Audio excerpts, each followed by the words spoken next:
네, 안녕하십니까. 김인영 장로입니다. 네, 금요일 오후 2시 차바의 시간 오늘도 찾아와 주셔서 고맙습니다. 네, 영적 전쟁 전방위적으로 계속되고 있습니다. 이 날씨가 아무리 더워도 날씨가 또 아무리 추워도 멈추지 않는 그런 영적 전쟁입니다. 이 차별금지법과 생활 동반자 보호법 등 갖가지 악법 막아내는 일 있죠. 또 시청률을 노린 동성애 드라마 아시드리안 같은 TV조선 드라마 같은 이런 드라마들도 각종 동성애를 미화하는 미디어 문화와의 전쟁, 또 학생 인권조례 폐지 문제도 심각하죠. 성혁명 교과서도 막아내야 되죠. 이 모든 영적 전쟁들 하나도 놓칠 수 없는 이런 싸움 계속되고 있습니다. 어제는 KBS 방송국 앞에서 수도권 기독교 총연합회 등 교단 단체들이 후원하는 KBS 정상화를 촉구하는 범국민대회 열렸습니다. 저도 가서 발언을 하고 왔는데요. 이 2시간 떼약볕에 한 사람의 이탈자도 없이 행사가 진행이 됐습니다. 참석자들은 이 KBS의 편향 왜곡 보도 행태를 규탄하고 민노총에 장악된 KBS의 정상화를 촉구했습니다. 이 KBS가 어느 순간부터 국민을 배신하며 국민의 신뢰를 저버리더니 급기야 민노총 방송으로 전락하고 특정 정치 세력의 확성기로 돌변했다, 이런 주장에 모두 공감대를 모았습니다. 이 KBS의 편향 보도 실태로는 차별금지법 관련 보도, 또 대구 대현동에서 있었던 이슬람 사원 건축 관련 보도, 또 월남전 참전자회 애국용사들을 민간인 학살자로 매도한 사례 등이 언급됐습니다. 참석자들은 KBS가 민노총의 품에서 속히 벗어나야 된다고 하면서 KBS 사장 등 KBS 리더십의 즉시 퇴진을 주장을 했습니다. 아무쪼록 KBS의 경영진이 바뀌어서 진정한 공영방송으로 거듭나서 이 차별금지법 등 영적 전쟁의 주요 현안에 대해서 공정하게 보도할 수 있기를 간절히 바라면서 차바 포커스 시작을 합니다. 한 가지 더 말씀드릴 거는 지금 이 방송은 차바 계정이 아닌 차이성 계정으로 나가고 있습니다. 이 구글 코리아에서 이 동성애를 옹호하고 있죠. 구글 코리아에서 이 커뮤니티 가이드 위반이라고 사전 예고도 없이 이 계정을 중지를 시켜서 차이성 계정으로 나가고 있음을 양해해 주시기 바랍니다. 네, 지난주에는 학교로 스며드는 차별금지법, 이런 제목으로 학생 공교육 현장에서 일하시는 우리 손덕재 선생님이 오셔서 이 학생 인권조례가 교육 현장에서 끼치는 그 해악에 대해서 생생하게 증언해 주셨습니다. 이 성적 자기 결정권이라는 이 미혹의 용어로 성적 방종, 문란을 조장하는 이런 사례 설명도 해주셨고, 이 초등학교 교구로 동성애 그림을 사용하는 이런 예들 생생하게 예를 들어주셨습니다. 이 아이들을 꼭 다시 보고 지식무장하셔서 아이들을 이 시대의 미혹된 길에서 꼭 건져내실 수 있기를 간절히 바랍니다. 오늘은 134회 차바 순서입니다. 이 합신대학원 대학교의 김병훈 교수님 모셨습니다. 이 진화론이 너무 엉터리로 드러나자 이 유신진화론이라는 게 나왔죠. 이 유신진화론 정말 교묘한 말장난 같은 이론으로 이 하나님의 창조를 부인하는 이 지식의 실체에 대해서 깊이 깨닫는 시간 되시길 바랍니다. 네, 김병훈 교수님 모시겠습니다.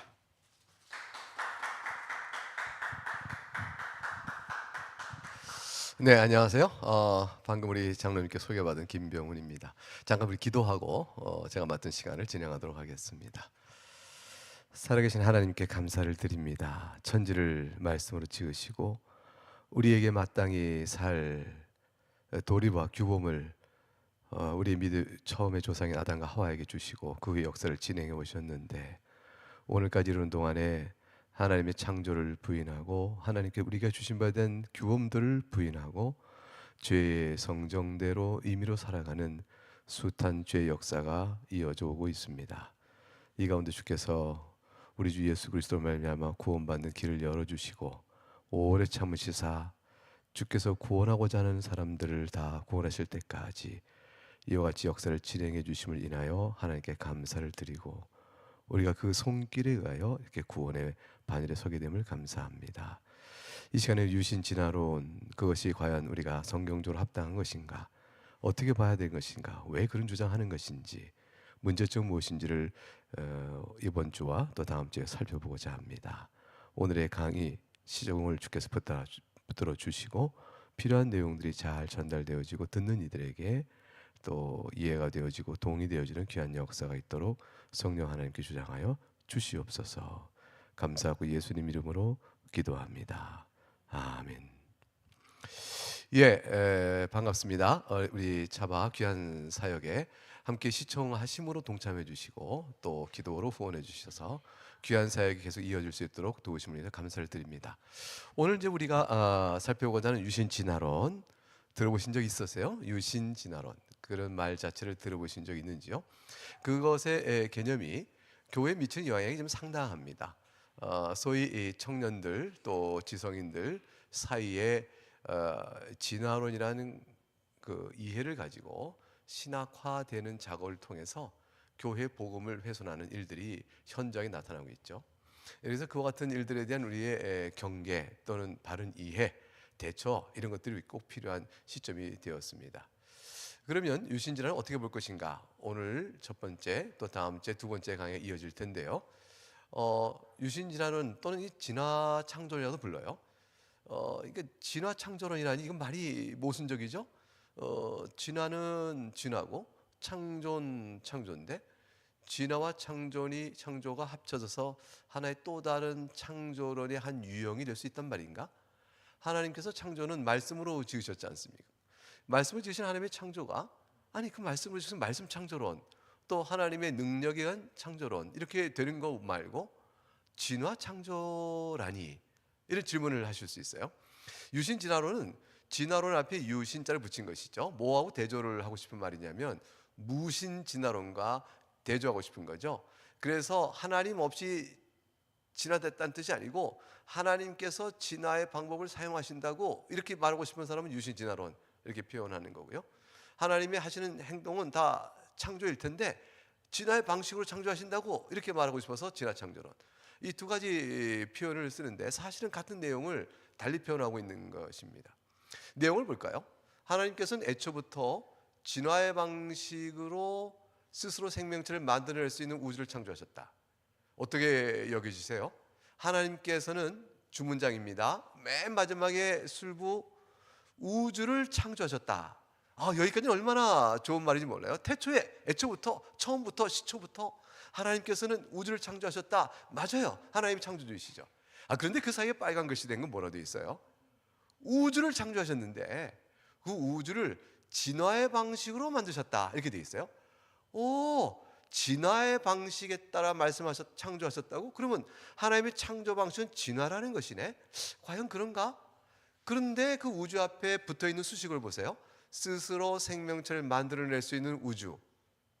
그러면 생명체는 하나님이 직접 만드신 것이 아니고 하나님께서 우주를 만드시고 그것도 진화의 방식을 만드시고 진화의 그 만들어진 우주 안에서 진화의 방식대로 스스로 생명체를 만들어내는 능력을 가진 우주를 만드셨다. 하나님께서는 우주라는 걸 만들어 놓고 우주 스스로 그 안에서 네가 스스로 채워라. 우주 스스로 그 안에 만물을 채워라. 이렇게 하셨다는 것인가? 그런 식의 주장을 이끌어가는 것이 유신진화론의 주요 개념입니다. 자, 지금까지 말씀드린 주장을 하나, 둘, 셋, 넷 정리하면요. 첫째, 하나님께서 창조하신 것은 생명체가 없는 물질 세계뿐입니다. 하나님은 그냥 우주라는 물질 세계를 만드셨어요. 그리고 그 물질 세계가 두 번째, 스스로 생명체를 만들어내는데 물질 세계가 생명체를 만들어내는 작동 원리, 작용의 원리, 자연 법칙, 그것이 뭐냐면 진화의 방식이다. 이렇게 말하고 있는 것이죠. 세 번째는 그래서 하나님께서는 자연 스스로 생명체를 만들어낼 수 있는 진화의 방식을 실행할 수 있도록 그 능력을 자연에 주셨다라고 얘기해요. 그리고 맨 마지막에 하나님께서는 이 자연이 하나님께서 부여하신 진화의 능력을 실행할 때에 하나님께서 거기에 개입하지 않으신다. 그러니까 어떻게 될까요? 하나님께서는 우주를 만드시고 그 우주 스스로 생명체를 채워가고 그러므로 인해서 우리가 알고 있는 세상을 만들었다, 이런 주장을 하는 것이죠. 그런데 한번 생각해 보세요. 이런 유신 주장을 도대체 왜 주장하는 것일까요? 의문이 생기죠. 질문. 아니, 성경을 보게 되면 하나님께서 직접 창조하신 거 아닌가? 창세기 1장 보면 하나님께서 태초에 천지를 창조하시니라 이렇게 말씀되어 있는데 왜 이런 주장을 하는 것이지? 그러니까 성경의 가르침은 진화론과 사뭇 다른데 그런 성경의 명백한 창조의 설명과 어긋나는 유신 진화론을 도대체 왜 주장하는 거야? 이런 생각이 드실 수 있겠죠? 자, 유신자는 이것을 믿기 때문에요. 다음 같은 두 가지 아주 중요한, 가장 간명한 두 가지를 믿기 때문에 유신 진화론이 옳다고 주장하는 사람들이 생기는 것입니다. 첫째, 진화론은 과학적 사실이기 때문이야 라는 것이죠. 아, 진화론이 과학적 사실이면 하나님께서 만드신 세상의 원칙 또 자연 법칙 속에서 확정된 과학적 사실이면 하나님께서 그 진화에 따라 지금도 생명체가 발생하고 변이 되고 쭉 이어져 오니까 생명체가 변화하고 새로운 생명체가 생기고 하는 진화의 과정이 자연에서 확인되고 있다.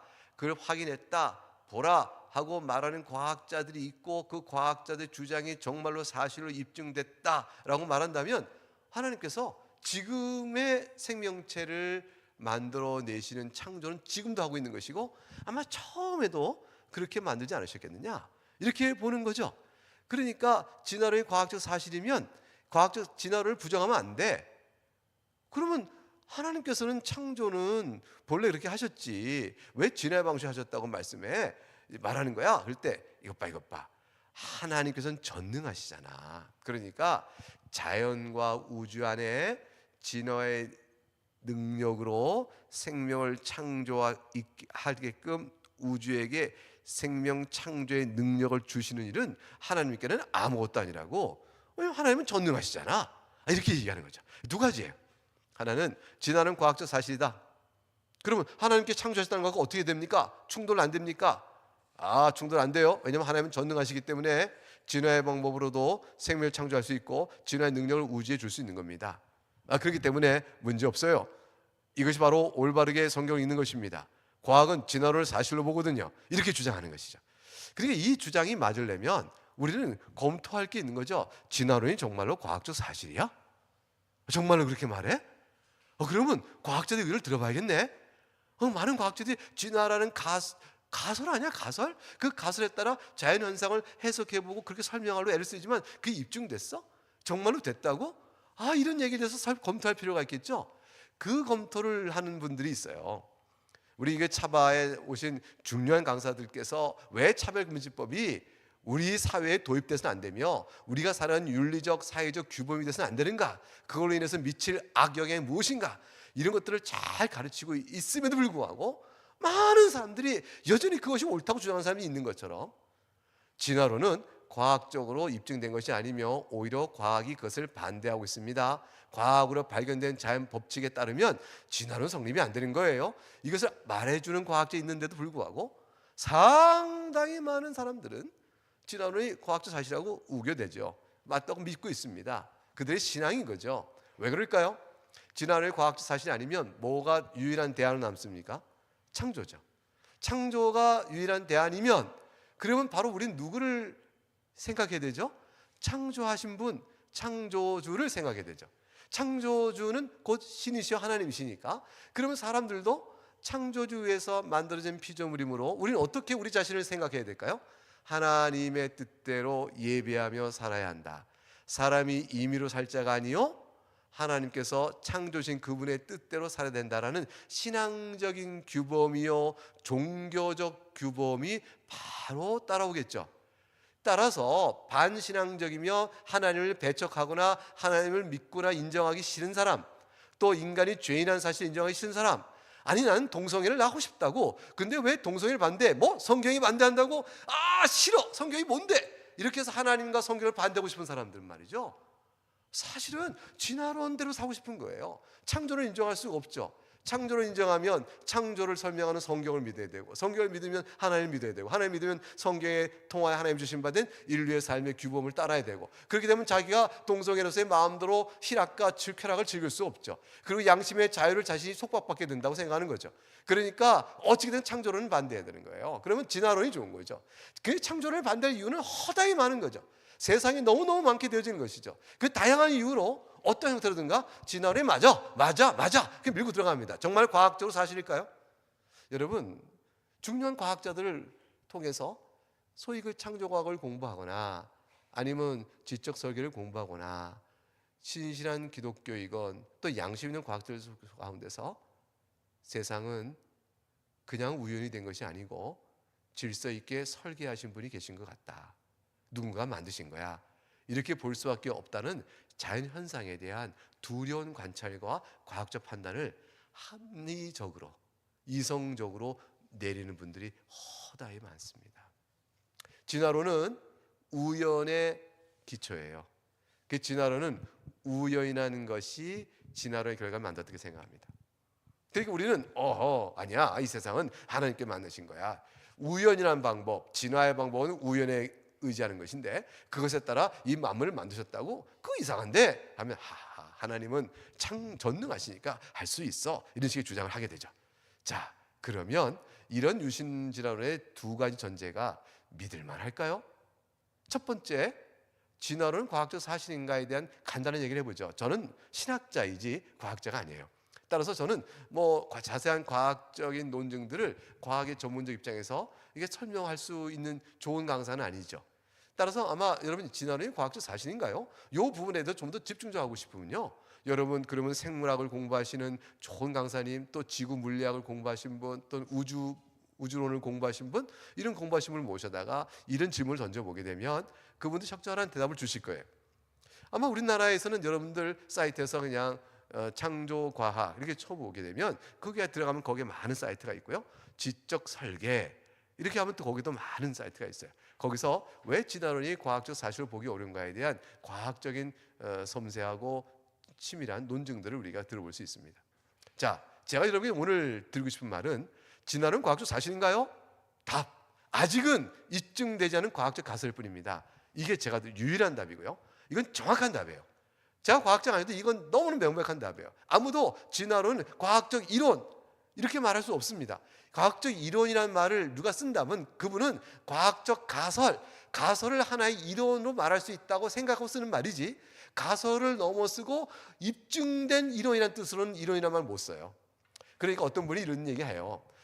가설이지만 과학자들이 그 가설에 따라서 여러 가지 현상과 과학적인 또 이렇게 연구를 하니까 그 가설은 하나의 과학 이론으로서 작용하고 있는 겁니다.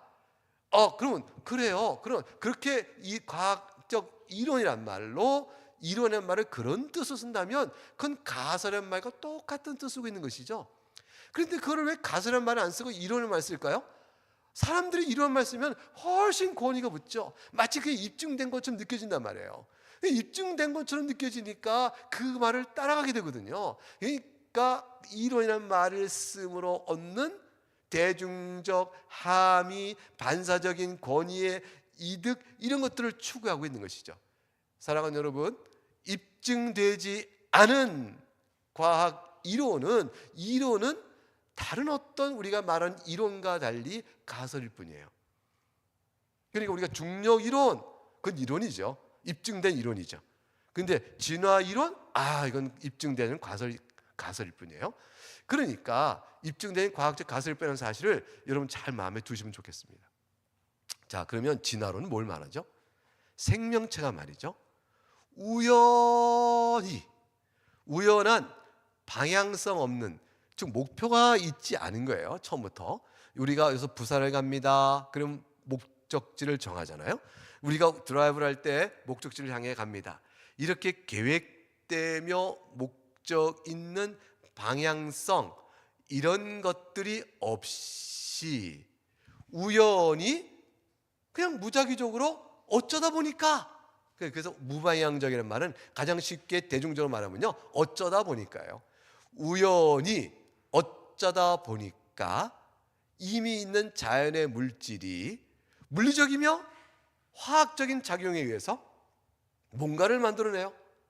그럼 만들어진 어떤 것이 갑자기 변이를 일으켜요. 돌연변이.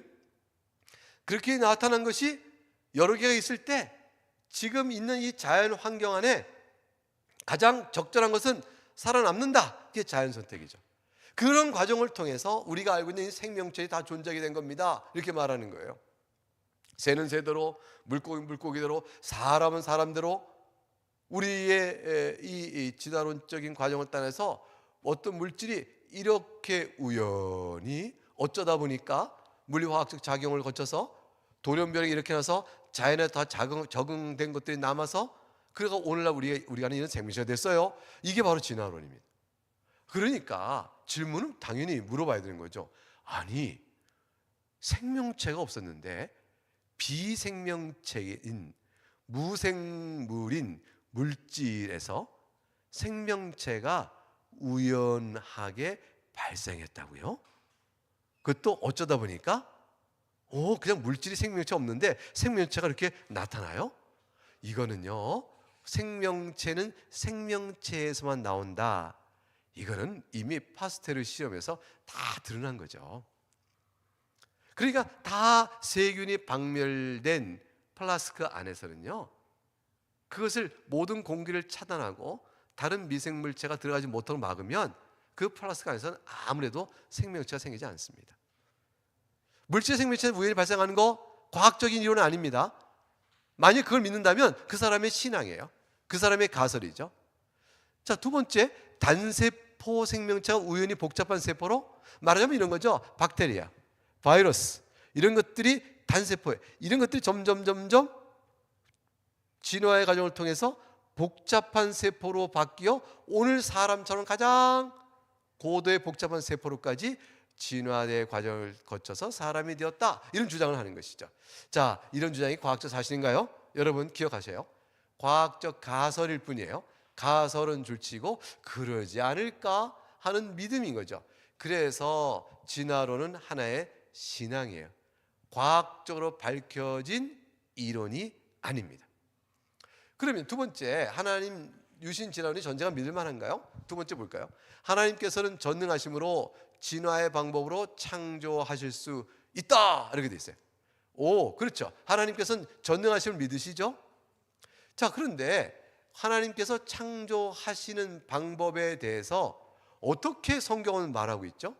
진화의 방법을 따라 만들었다 이렇게 말하고 있나요? 아니죠.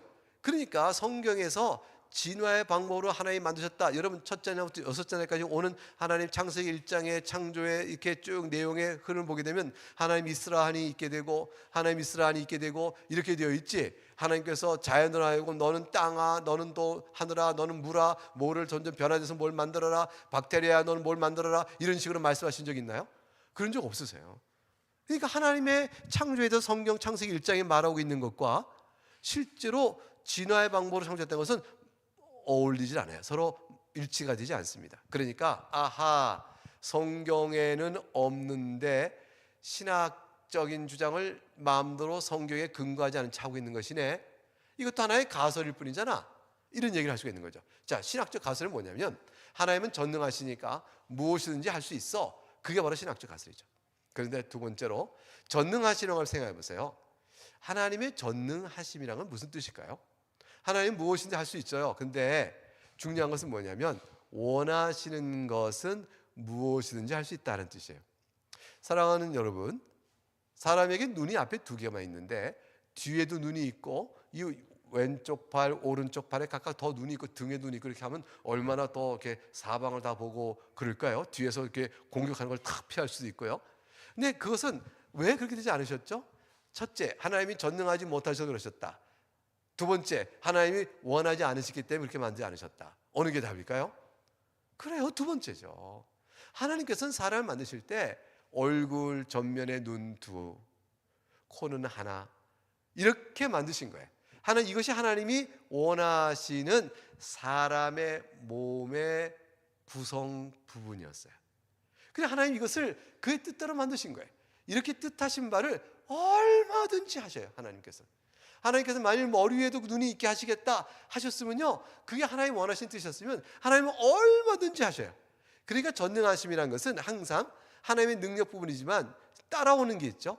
하나님은 원하시는 것은 무엇이든지 할 수 있다.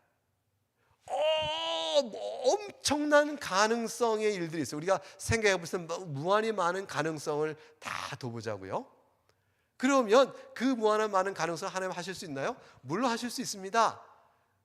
그런데 가능적으로 할 수 있죠. 근데 실제로 하나님이 그렇게 하시나요? 아니에요. 원하지 않으시기 때문에 안 하시는 거예요. 원하시는 것은 무엇을 할 수 있습니다. 전능하심은 바로 그런 의미예요. 그러면 자, 질문이 이렇게 되는 거죠. 하나님께서 우주 만물을 창조하실 때 하나님께서 원하시는 뜻은, 방식은 무엇이었지? 이렇게 물어봐야 되는 거죠. 전능하심의 모든 것을 설명을 돌릴 수는 없어요. 그러면 무엇이었지? 물으면 답은 뭐죠? 창세기 1장을 봐, 2장을 봐, 이렇게 되는 거죠. 거기에 진화의 방식이라는 말이 나오던가요? 안 나와요. 그럼 뭐가 되는 거죠?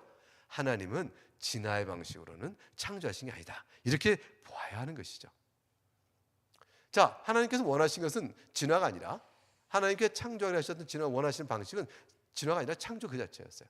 창세기 1장 1절, 태초에 하나님이 천지를 창조하시냐. 태초에 하나님이 천지를, 우주를 만드시고 우주로 하여금 천지 만물을 채워놓도록 진화의 방식으로 그것을 하도록 하셨다, 이렇게 안 돼 있어요. 복잡한 말이 없어요. 자, 태초에 요한복음 1장 1절 3절 말씀, 여러분, 시청자 여러분, 저와 같이 읽어보시겠습니까? 시작. 태초에 말씀이 계시니라. 이 말씀이 하나님과 함께 계셨으니 이 말씀은 곧 하나님이시니라. 그가 태초에 하나님과 함께 계셨고 만물이 그로 말미암아 지은 바 되었으니 지은 것이 하나도 그가 없이는 된 것이 없느니라. 여기서 만물이 그로 말미암아, 그 말씀이신 하나님, 이 태초에 계신 이 말씀은 곧 성자 하나님을 의미하죠. 성자 하나님으로 말미암아 지은 바 되었다. 성부 하나님께서 성자 하나님으로 말미암아 지으셨다. 직접적 창조의 주체가 하나님이심을 정확하게 설명해 주고 있습니다. 시편 8편 3절과 6절과 8절에도요, 주의 손가락으로 만드셨다 이래 있어요. 주의 손으로 만드신 걸 다스리게 하셨다. 주의 손가락이요, 주의 손이라는 것은 하나님께 창조하신 직접적인 주체이심을 명확하게 말씀하고 있죠. 그래서 이와 같은 표현들은 하나님은 우리의 창조주이세요. 하나님 외에 누가 우리를 만들었습니까? 이렇게 고백하게 만드는 거예요. 하나님 외에 저 해와 달이, 저 우주 밖에 있는 어떤 우주인이 아니에요. 이 광대한 우주를 보라. 이 광대한 우주 스스로 생명체를 만들어냈을 거야. 우리도 그 중에 하나야. 이런 건 전부 신화예요. 성경에 합당한 내용이 아닙니다. 성경은 하나님이 주체가 되어 주의 손가락으로, 주의 손으로 직접 만드셔요. 만물이 그에게 창조되었다. 고린도서 1장 16절. 다 그로 말미암고 그를 위하여 창조되었다, 이렇게 말씀하시잖아요. 성경이 말하는 창조의 사역의 주체는 하나님께서 다른 매개를 통하여 간접적으로 창조하지 않으십니다. 하나님께서 창조주로서 창조의 대상을 직접적으로 그의 능력을 행하여 창조하셔요. 그래서 계시록 20장에 나오죠. 세세토록 살아계신 이 곧 하늘과 그 가운데 있는 물건이며 땅과 그 가운데 있는 물건이며 바다와 그 가운데 있는 물건을 창조하신 이를 가리켜 맹세하여 이르시되 지체하지 않으시라.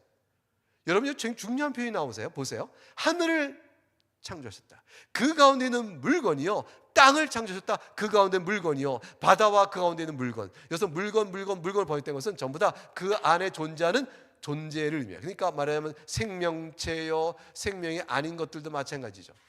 그러면 하늘과 땅을 만드시고 하늘에 있는 모든 생명체를 포함한 것 하나에 만드시고 땅과 그 가운데 있는 모든 생명체를 포함한 것들을 만드시고, 그렇게 되셨으니까 하나님께서는 하늘과 땅이라는 우주의 껍데기만 만들고 그걸 채워가는 것은 하늘과 땅이 알아서 해라, 그렇게 말씀하신 것이 아니다라는 걸 알 수가 있죠. 하늘을 만드신 그분께서 하늘에 있는 모든 생명체도 만드신 거고요. 땅을 만드신 하나님께서 땅에 있는 모든 생명체를 만드시고요. 바다를 만드신 하나님께서 바다에 있는 그 생명체도 같이 만드셨으니 하나님은 내용을 채워서 만드신 거예요. 그러니까 진화론하고 많이 다르죠. 진화론은 아무것도 없잖아요. 생명체를 만들어내는 원리만 있는 거 아니겠어요? 잘못된 것입니다.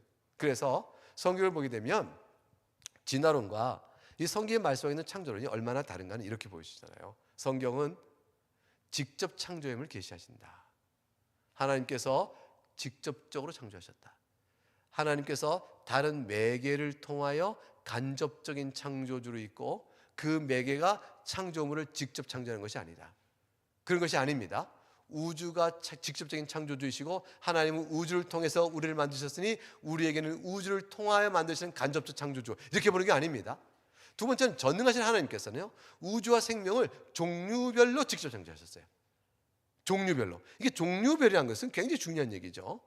그러니까 바이러스가 변이를 일으켜도 바이러스예요. 박테리아가 변이를 일으켜도 박테리아입니다. 개가 여러 종이 있지만 다 개예요. 사람도 여러 종이 있지만 다 사람인 것이죠. 그러니까 종들로는 다양하지만 하나의 종류라고 말할 수 있는 유전자의 특별한 복합체는 그것 자체예요. 100년 지나도 1000년 지나도 10,000년 지나도 사람은 사람이고 개는 개고 개구리는 개구리고 송아지는 송아지고 돌고래는 돌고래인 것이죠. 이 세상에서 종류별로 지으셨습니다. 공룡이 멸종하면 공룡은 끝나는 것이죠. 공룡에서 다른 사람이 나오거나 이렇게 이어지는 생명의 개통수라고 여러분이 진화론에서 배웠던 것, 나무처럼 생겨가지고 막 줄기 이어져가지고 그런 식에 된 것은 과학적 입증된 것이 아닙니다. 그렇게 되려면 유전자가 전체적으로 연결되어 가면서 유전자가 복합적으로 돼야 돼요. 더 발전적으로, 더 복합적으로. 다른 생명의 종류가 나올 수 있도록 다른 유전자로 이렇게 바뀌어 나가야 되는데 그 연결돼서 되는 것이 아니에요. 여러분 시간이 되시면 우리 차바에서 아마도 이런 것에 관하여 과학적 설명을 해주신 좋은 강사님 오셔서 아마 직접 설명해 주면 여러분 많은 도움이 될 것 같아요. 자, 무로부터 창조하셨어요. 없는 데서 창조하신 것입니다.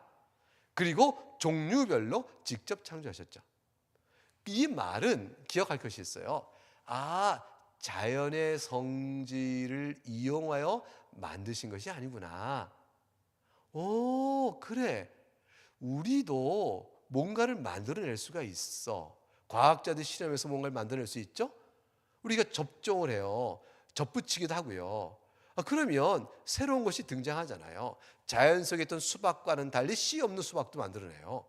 그래가지고 이걸 접종을 하게 되면, 접붙임을 하게 되면 다른 종도 나오고요. 하이브리드.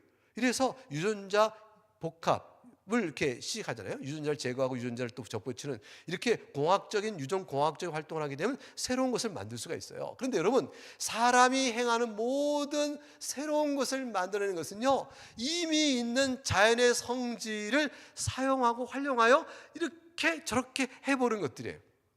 근데 하나님의 창조는 이미 있는 자연의 성질을 이용하여 이렇게 저렇게 만드신 것이 아니란 말이에요.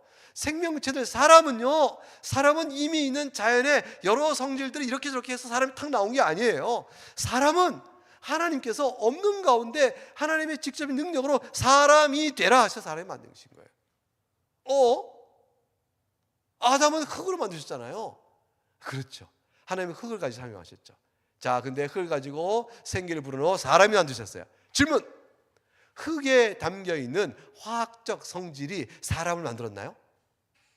아니잖아요. 흙에 있는 화학적 성질을 어떻게 이걸 더 많이 하고 이것은 더 빼고 이렇게 해보니까 그 불로 태워보고 이렇게 해보니까 거기 사람이 나오나요? 아니잖아요. 여러분, 반지의 제왕이라는 영화를 보게 되면 그 진흙 같은 데서 뭐가 꿈틀꿈틀하고 뭐 하는 와서 막 군사들이 나와요. 꿈틀꿈틀. 그 흙에서 진흙 같은 뭐가 나오죠. 그것들은 그 반지의 제왕에 나오는 거지만 사람은 그 흙에서 그렇게 꿈틀꿈틀 나온 게 아닙니다. 하나님께서 에덴을 만드시고 여섯째 날에 사람을 만드신 거죠.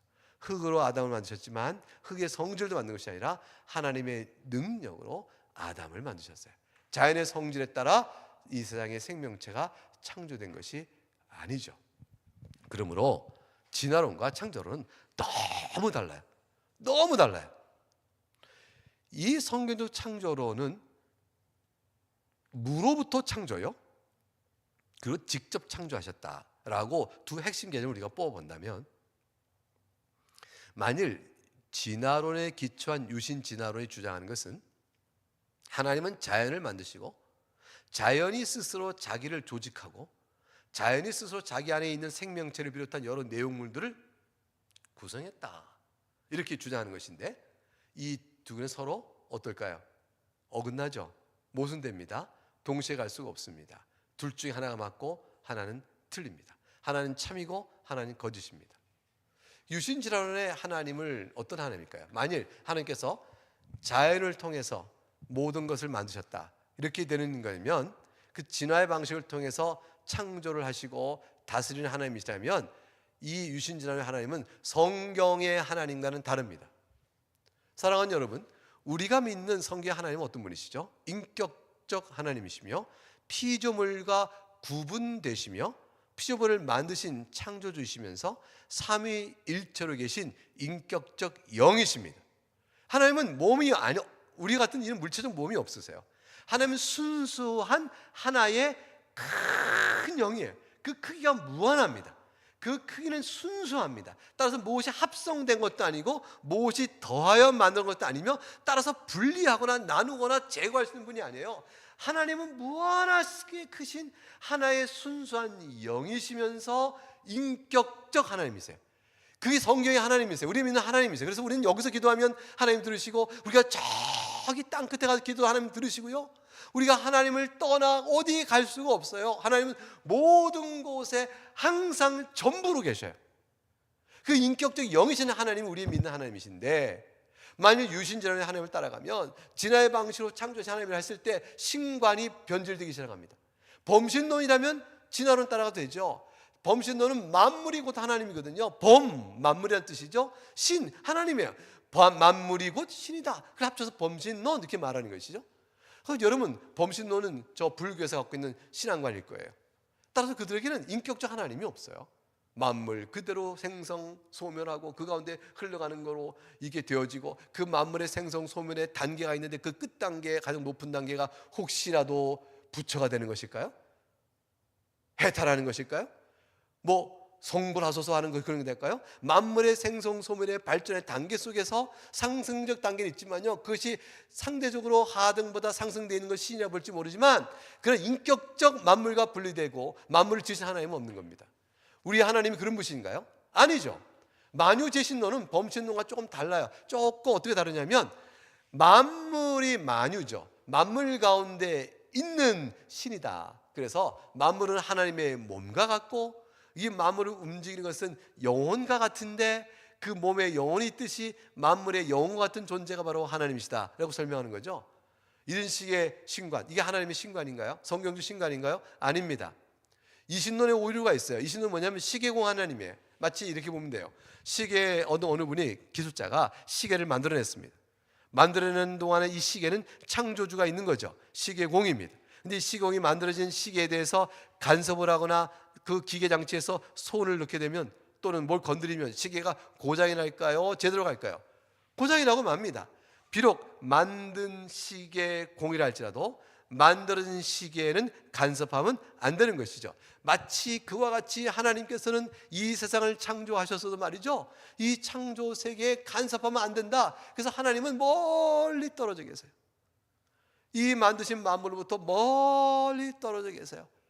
그런 것은 이신론이라 그래요. 그 섭리를 부정하게 되죠. 하나님은 만드신 만물에 간섭하나 개입하여 우리의 기도를 들으시고 역사를 주관할 수가 없게 되죠. 자, 이렇게 되는 오류가 있게 되어져요. 자연 스스로가 스스로 생명체를 낳고 스스로 자기를 발전시켜 나가는 거예요. 이런 유신 진화론에 입각한 신과는 적어도 범신론, 만유신론, 이신론 이렇게 나올 수밖에 없는데, 유신의 유신은 성경에서 왔다 그러면 인격적 무한하신 영의 하나님이시란 말이에요. 피조물과 구분되시는 창조주이신. 근데 그분이 진화론으로 함이 되어지는 범신론과 만유신과 이신론과 어떻게 어울릴 수가 있어요? 신관이 모순돼 가죠. 이런 문제를 진지하게 신학적으로 검토해야 되는데 유신진화론자는 그런 생각하지 않아요. 왜 이렇게 그런 생각까지 안 하고 유신진화를 계속 주장할까? 첫 번째, 진화론에 대한 과도하며 비합리적 신념 때문에 그래요. 진화가 맞다고 믿는 신념이에요. 신념은 신앙해도 됩니다. 합리성을 결여한 신앙이다. 다시 말하면 전제의 눈을 신앙적 전제처럼 진화가 되었어, 자연 스스로 생명체를 난 거야 라는 눈을, 렌즈를 먼저 달고 그 다음에 어떻게든지 거기에 맞춰서 현상을 설명하려고 그래요. 설명이 잘 안 되는 부분이 오면 이건 이례적이야, 다음에 연구를 미뤄봐, 나중에 지금은 우리가 이상해서 풀지 못하지만 나중에 풀 수 있을지 몰라 라고 자꾸 이렇게 제쳐놓고 어떻게든지 거기 유리한 증거가 없나 계속 살피면서 그걸 과학이라는 이름으로 논문도 쓰고 이렇게 자기들 세계를 이뤄가고 있는 겁니다. 과학자의 현대, 세속화된 현대 과학자들의 카르텔은 진화를 부정하면 카르텔에서 쫓겨나요. 아무리 종신 교수직을 받은 사람도 나중에 연구 결과 제가 볼 때 진화론이 아닌 것 같습니다 라고 말하면 그 종신직에서 위태롭게 되어집니다. 연구소 소장이요, 과학 저널의 편집장을 하고 있어도 이 부분에서 아니요라고 말하는 순간 모든 과학적 카르텔은, 현대 세속화의 과학적 카르텔은 그건 과학이 아니다, 종교다 라는 식으로 밀어내죠. 여러분, 하나님 창조하신 것도 종교라면 진화도 하나의 종교예요. 근데 저들은 엄밀한 지성적 대화를 하지 않습니다. 왜 말하면 이런 것이죠. 진화가 맞을까요? 현재 우리가 알고 있는 과학 법칙이 진화를 지지하는가요? 이렇게 아니라고 말하는 것이 많은데요, 왜 여전히 진화를 믿어야 되죠? 라는 질문 자체를 우리가 할 수 있는 거 아니겠어요? 이 할 수 있는 토론 자체가 닫혀있다, 막혀져 있다, 그걸 생각하셔야 돼요. 그게 과학자들의 카르텔이에요. 그래서 순수하고 신실한 기독교 과학자들이 그 과학 세계에서 굳이 진화론 반대하는 목소리를 내지 않습니다. 그 자기 연구만 하는 거죠. 그 연구 속에서 진화론이 맞다는 사람은 소수의 사람들에게 맡기고 우리는 자기 연구만 할 따름이죠. 근데 그 중에서 아닙니다, 진화론가 옳지 않습니다, 과학적으로 옳지 않습니다, 창조신 하나님의 창조의 사실 앞에 과학은 창조를 입증할 수 없습니다, 기원은 말할 수 없는 겁니다. 과학이라는 것은 이미 시작되어 존재하는 자연에 대한 탐구지 자연의 시작을 누가 어떻게 했냐는 전혀 알 길이 없습니다. 이 얘기를 주장하는 분들, 따라서 원체부터 진화로 생명체는 나왔다 하면 안 됩니다. 생명체는 본래 하나님이 주신 것입니다. 본래 있음으로 시작된 생명체를 마치 자연이 생명체를 만드는 것을 말하면 안 됩니다. 이렇게 말하는 주장을 하는 사람들이 창조과학자라고 해서 창조를 주장하는 분들이 계시죠. 사랑하는 여러분, 교회가 성경의 창세기를 역사적인 사실로 믿고 보세요, 창세기에는 하나님께서 직접 창조했다고 되어 있지 않습니까? 이렇게 말했더니 그래, 그렇게 되어 있구만, 그러니까 그걸 믿어야죠. 아니야, 이게 되어 있지만 이거는 역사적으로 정말 있었던 사실을 기록한 것이 아니고 하나의 신화를 얘기한 거야. 첫째 날, 둘째 날, 여섯 날까지 온 동안에 이렇게 많은 건 다 신화적인 거, 하나의 시적인 것이고 상상의 내용이지 실제 있었던 일을 기록한 게 아니라고, 이렇게 창세기 그렇게 믿으면 안 돼 라고 말하는 사람이 있어서 밀어버립니다. 그렇게 말하면서 뭐라고 하냐면 그걸 역사적으로 믿으면 과학을 부정하게 되잖아. 이 사람아, 과학을 부정하면 누가 신앙을 갖겠나? 하나님은 세상도 만드시고 성경도 주셨기 때문에 성경의 내용과 세상의 내용은 일치돼야 되네. 근데 성경은 신학자가 읽는다지만 생각해봐, 이 세상은, 자연은 누가 연구하지? 과학자가 연구해서 이건 진화가 맞습니다라고 하면 성경도 그런 줄 알아야지. 왜냐하면 자연을 만드신 분이 또 성경을 주신 분이니까 하나님은 두 분이 아니시니까 이건 일치돼야 돼. 그러면 어떻게 되느냐? 진화에 따라서 성경을 해석해야지. 진화는 과학이기 때문에 교회는 창세기를 진화에 맞춰 해석해야 한다고 이렇게 주장하는 것이에요. 여러분 생각은 어때요? 여러분 이 말씀에 아멘 하시겠습니까? 아니면 아니요라고 하시겠습니까? 문제가 생기죠. 생각해 보세요. 그런데 전 묻고 싶습니다 라고 뭐라고 말하냐면 이렇게 묻는 거죠. 아니 선생님, 진화론이 과학이에요? 과학적 가설이에요? 애매하게 말씀하시네요. 많은 과학자들이 진화론의 전제하에 자연의 생명체 현상을 연구하고 그거를 진화론에 입각해서 설명해 보려고 시도한다고 하는 것은 알겠어요. 그러나 그 진화론이 정말로 입증된 사실이기 때문에 맞춰보는 거예요? 아니면 그 가설이 맞는지 살펴보려고 자꾸 현상을 거기에 맞춰보려고 하는 건가요? 어떻게 됐건 진화론이 과학 자체는 아니죠. 하나의 과학적 가설이잖아요. 근데 왜 진화론은 과학이기 때문에 이렇게 말하죠? 라고 질문을 던져야 되는 것이죠. 과학적 가설 때문에, 아직 입증되지 않은 과학적 가설 때문에 성경을 바꿔서 읽으라고요? 여러분 어떻게 하시겠어요? 진화론이 아직 입증되는 과학적 가설입니다. 근데 그 가설에 따라서 성경을 고쳐서 읽겠어요? 여러분 제가 묻겠습니다. 출애굽할 때 모세의 인도에 따라 앞에 홍해가 딱 있었습니다. 그 홍해를 어떻게 했죠? 지팡이로 하나님께 탁 치니까 홍해가 쫙 갈라졌습니다. 그리고 물이 벽을 이루었습니다. 이스라엘 백성이, 히브리 백성이 쫙 건너갑니다. 건너고 난 뒤에 애국 군사가, 바알 군사가 따라올 때 다시 물이 확 홍해가 닫힙니다. 그래서 수장돼 버립니다. 여러분 이것이 성경에 기록되어 있습니다. 여러분 이거 과학적으로 맞아요, 틀려요? 틀리죠. 과학적 그 일이 납니까? 자연 현상을 알고 있는 과학적으로 이거 설명할 수 없잖아요. 그러니까 그거는 과학적으로 설명할 수 없으니까 성경은 틀린 거야 라고 생각해서 성경을 다시 과학적으로 불가능해라는 것 때문에 거기에 맞춰서 읽어야 되나요? 아니잖아요. 하나님 역사에 개입하셨다라고 읽어야 되는 거죠. 예수님이 물을 포도주로 만드셔요.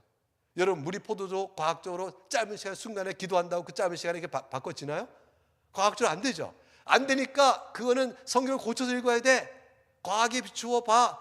그 성경을 고치면 물이 포도를 만든 사건은 없는 거야. 그 해석해서 읽어야 되나요?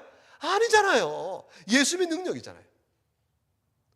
여러분 물 위로 걸으신 것, 나사로를 살리신 것, 예수님 부활하신 것, 성경에 있는 많은 이적과 기사들은 우리에게 구원 역사가 무엇이며 죄가 무엇이며 하나님께서 우리를 어떻게 사랑하시며 살아계신 하나님의 역사에 이끌어 가시면서 우리가 어떻게 예수 그리스도의 복음 알기까지 이 계시의 말씀을 전해주기 위하여 하나님 사용하신 것들이에요.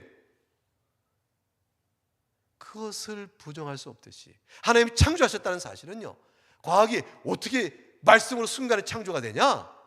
이 큰 우주가 어떻게 6일 동안 만들어져? 6일이 아니라 순간에도 만들 수 있어요. 아무리 큰 우주도 무한하신 하나님 앞에서는 점 같은 존재예요. 흔적도 없어요. 아무리 138억 년 소위 빅뱅이라고 하여 세속과학자들이 말하는 우주의 나이를 138억 년 잡아봐야 하나님 앞에서 순간에 불과해요. 그것이 큰데 어떻게 이것이 6일 동안 만들어져라고 말하지 마셔요. 하나님 일부러 6일을 걸려 만드신 것이죠. 왜 그러실까요? 우리에게 뜻을 있어서 6일 동안이라고 하루 쉬게 하시는 안식년에 대한 기준과 삶의 라이프 사이클 때문에 주님께서는 그렇게 만드신 뜻을 성경이 밝혀놓으셨어요. 그러니까 과학으로 입증된 게 맞아 라는 식으로 말하면서 진화는 과학으로 입증된 것도 아닙니다. 근데 입증됐다는 과학의 사실로도 성경을 맞추어 부정해서 성경 이적을 제거해서는 안 되듯이 살아계신 하나님께서 창조주신데 어떻게 성경을 그렇게 읽어요? 하물며 입증되지도 않은 진화적 가설에 맞추어 성경을 해석해야 한다고요? 아닙니다. 여러분 아직은 아니에요. 아직은 아니에요. 아마도 절대로 끝까지 주의 오실 게 아닐 거예요. 왜냐하면 하나님 성경은 하나님의 창조 직접 말씀하시니까. 그렇게 하지 않으셔야 합니다. 어떤 사람은 창세기를 진화에 맞춰 해석해야 한다라고 말할 때 교회를 오를 얘기해요. 갈릴리오를 얘기해요. 갈릴레오가 지구가 태양을 돈다. 태양이 지구를 도는 것이 아니고 그래서 지동설을 얘기했더니 교회 핍박을 받아가지고 교회가 과학도 모르는 주제에 성경을 문자적으로 해석해서 과학자들의 합리적인 판단과 실험을 부정했다는 식으로 교회의 악명을 뒤집어 씌우는 주장을 많이 하죠. 그런데 그것은요 오해예요. 교회가 갈릴레오를 박해한 이유는 정치적 이유가 많았어요. 그런데 갈릴레오의 주장에 대해서는 교회가 이렇게 얘기했어요. 그 당시에 유명한 신학자들 다 이렇게 얘기했어요. 사실은 이거예요. 많은 과학자들이 여전히 천동설을 말합니다. 태양이 지구주위를 돈다고 말하고 있어요. 근데 코페르니쿠스도 캐톨릭 수사였거든요. 그 당시 종교개혁 전이었으니까.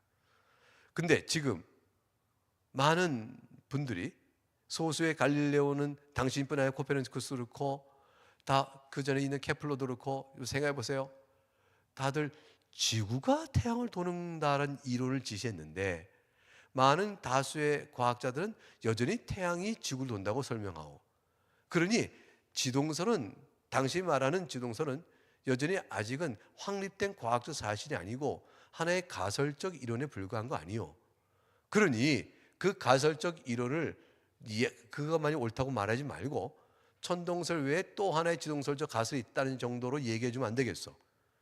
아직은 교회 성경을 보게 되면 해가 동쪽에 쓰고 서쪽을 지는 것, 이런 것들에 대한 자연적 현상과 또 이런 것들이 다 있기 때문에 과학적으로 확립되지 않은 주장을 절대 옳은 것처럼 해서는 안 되겠어.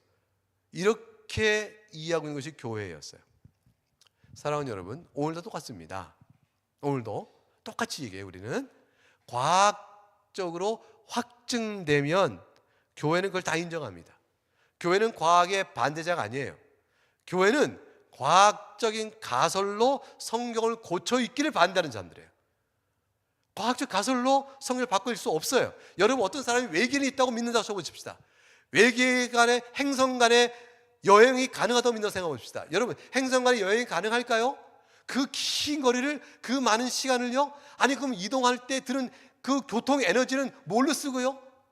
태양빛이라고요? 태양계에서는 태양빛 쓴다 치지만 태양계를 벗어나면 어디서 에너지를 얻어서 추동력을 갖고 교통 에너지를 사용해요? 그 어마어마한 에너지를 어디서 구해요? 그 어마어마한 시간을 어떻게 이동해 와요? 그 어마어마한 시간을 가는 속도는 무엇으로 내요? 행성 간의 이 모든 과학적인 현재 과학으로 도저히 설명할 수 없는 그러한 행성 간의 이동 거리가 불가능하면 외계인도 없는 거예요. 근데 어떤 사람은 그걸 믿어요. 그걸 믿고 나서 말해요. 성경을 외계인이 주어진 것이다. 여기에 무슨 또 어떤 사람은 말 피라미드는 외계인이 지은 것이다. 이 역사의 모든 현상과 성경 자체도 거기에 가설적 입장으로 막 고쳐 읽으면서 이 과학적이라고 얘기한다 치다 보십시다. 그걸 따라가야 될까요? No! 아니죠. 이 사람아, 과학적 확립된 입증도 아니잖아. 그건 자네 생각이야. 자네 생각.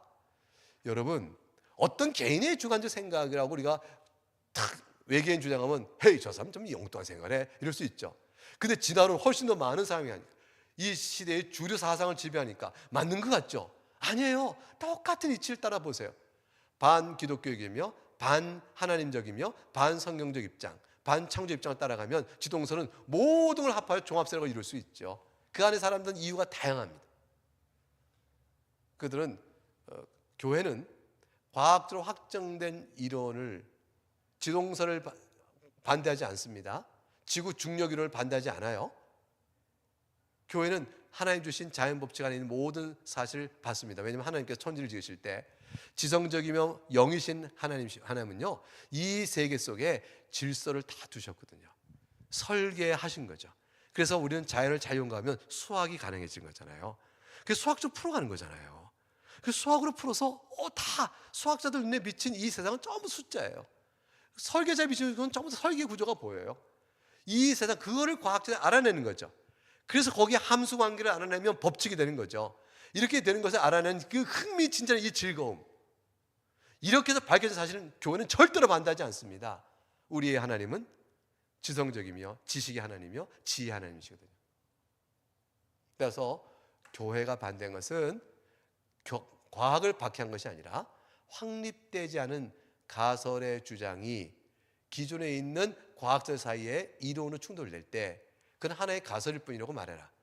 아직은 신학적으로 더 검토할 것도 있고 더 알을 것도 있다 라는 의미의 주의사실 준 것뿐이죠. 교회는 그 이후로 뉴턴에 이르서 18세기 오게 되면 결국은 지동설이 더 압도적인 과학적 발견으로 확립되어지자 결국 그걸 그대로 받게 되어집니다. 그러니까 교회는 과학을 박해한다 이렇게 하는 것은 진화론을 주장하는 자들이 성경을 통하여 창조를 믿는 사람을 모멸하고 또 그를 이렇게 업신여기기 위한 하나의 중상모략과 같은 것이죠. 자, 우주와 생명의 기원에 대한, 이 우주는 어떻게 만들어졌을까? 또 그 안에 있는 생명체는 어떻게 오는 것일까? 두 가지 믿음이 있죠. 하나는 창조론입니다. 하나님이 종류대로 직접 생명을 창조하셨어요. 우주는 생명체 기원이 아닙니다. 또 하나는 진화론입니다. 진화론은 우주가 생명체 기원이라고 봅니다. 잘 연구하면 생명체가 어떻게 나오는지 알 수 있다 이렇게 주장하는 것이죠. 자, 진화론은 왜 근데 과학이라고 오해되고 창조론은 왜 종교적 신앙이라고 불릴까요? 창조론은 자연은 스스로 생명체를 낳지 않는다고 생각하죠. 자연을 연구하는 과학은 생명체 기원을 설명할 수 없어요. 오히려 그 반대를 보여주죠. 자연을 연구하는 것은 있는 생명체를 연구하는 것이에요. 이미 존재하는 생명체를 연구하지 이 생명체가 도대체 어디서 왔는지 어떻게 생겼는지를 과학은 설명하지 못합니다. 오히려 자연이 생명체를 만들었을까라고 연구해 보면 할수록 불가능해. 자연은 생명체를 낳기에는 너무나 많은 장벽이 많아. 왜냐면 물질은 생명체를 도저히 낳을 수 없거든. 그거 안 되더라. 이 가장 작은 박테리아 바이러스에서 다세포 생물을 발전해. 이거는 너무 벽이 많아. 자연 법칙 자체가 벽을 막고 있어. 안 되네. 자연을 연구하는 과학은 생명체 기원을 말하긴 커서하고 생명체 기원을 오려 생명체가 어떻게 나오는지 모르겠다는 답으로 간다는 것이 정확한 합리적인 판단이 되어야 한다고 볼 수 있죠. 과학은 있는 사실을 활용하여 그것을 이용하는 것이지 기원 자체가 어떻게 되었는지 알 수가 없습니다. 무에서 유로 창조하신 하나님의 나타난 존재하는 그 자체 안에서 보는 거예요. 그러니까 우물 아래 있는 거예요. 과학이라는 것은 만들어진 우물 안에서 이 우물은 높이가 얼마며 깊이가 얼마며 둘레는 얼마며 이 물엔 이끼가 뭐가 있으며 이 안에 있는 물은 얼마며 이 우물 안에 있는 생명체들은 어떤 게 있으며 이런 걸 보는 것이죠. 우물을 누가 만들었는지, 이 안에 우물의 생명체들은 어떻게 존재하게 넣으셨는지 이 등등은 모르게 되어집니다. 진화론은 창조론 주장은 신앙일 뿐을 생각하고 과학은 자연을 연구할 생명체 기원을 알 수 있다고 생각하는 사람들이에요. 그래서 근본적 신앙 전제가 다르다는 것을 알 수가 있습니다. 따라서 성경의 창조 신앙과 유신 진화론은 양립이 불가능합니다. 양립이 불가능하다 보니까 결국 성경의 내용과 비춰보면요, 유신 진화론이 어떤 주장을 하는지 한번 볼까요? 여러분 깜짝 놀랄 거예요. 아니, 진화의 방식으로 창조했다고 말을 한다는 것은 그럴싸해 보였는데, 아니 유신자부터 또 하나님 믿으니까 그럴싸해 보였는데 이게 무신 진화론과 자연주의 진화론과는 보다는 훨씬 좋은 거 아니야? 그렇게 생각해 봤는데 오늘 현대 과학 시대의 유신 진화론은 그래도 생각해 볼 만하지 않아? 라고 생각해 봤는데 아니 이런 주장한단 말이야. 성경과 완전히 다른 주장하기 시작합니다. 첫째, 아담과 하와가 인류의 첫 시종 아니라고 생각해요. 아담과 하와가 인류의 첫 시종 아니고 성경은 그렇게 말하는데 이거 큰일 났네. 성경은 다른 얘기 하잖아. 두 번째, 아담과 하와는 각각의 개인이 아니라 이전 선행 인류의 집단을 봅니다. 아담과 하와는 하나의 집단으로 아담과 하와가 있기 이전에 최초의 인류 시조는 집단적으로 있었다. 그 집단적도 그 이전에 있었던 집단적이니까 그러니까 뭐냐면 하나님께서 이미 존재하는 선행 인류 유인원. 여러분 자연사 박물관 가면 이렇게 인류관이 어떻게 됐는지 쭉 인류의 시조를 보이죠. 네안데르탈도 있어요, 뭐 크로마뇽도 있어요, 뭐 자바 원인도 있어요, 뭐 이렇게 탁 이렇게 뭐 전시해놨잖아요. 그런 거 전부 다 가공적 인물들이에요. 가공적 만들어 놓고 그런 사람들이 점점 이렇게 인류가 발전했다, 직립보행자가 되었다까지 쭉 오는 그런 선행 인류들이 있는데 그 중에 어느 집단을 하나님이 선택하셔서 너는 나와 언약을 맺는 특별한 인간이 되어라 라고 하셨다는 거죠. 그러니까 생물학적으로는 몸은 이미 선행 인류, 인간의 이전의 조상들이 있는데 그 중에서 하나님은 어느 집단을 선택한 너는 아담이요 너는 하와라고 했다. 이렇게 말하는 것이죠. 여러분 성경이 그렇게 말하나요? 성경은 아담을 만드셔요. 흙으로. 아담의 옆구리에서 하와를 만드셨어요. 아담과 하와를 서로 부부가 되게 하셨어요. 개인과 개인을 만나 부부가 되게 하셨으니 여러분 집단 결혼시킨 게 아니잖아요. 성경에 나오는 혼인 언약에 관한 모든 중요한 교훈들이 집단적 결혼인가요? 그렇게 아니면 이건 비유예요? 신화예요? 어떻게 보는 거예요? 성경을 보는 성경관이 얼마나 왜곡되는가 알 수가 있겠죠. 아담과 하와는 개인과 개인으로 만나 혼인한 것이. 하나님 지금도 혼인을 개인과 개인간 하라 말씀하시잖아요. 남자와 여자가 하라 말씀하시잖아요. 중년 혼인에 대한 규례를 이미 다 설정하셨어요. 남자와 한 여자다. 개인과 개인이다. 한 남편의 한 아내다 라고 말씀해 주신 거예요. 그것은 아담과 하와를 처음으로 시조를 만들게 된 것이죠.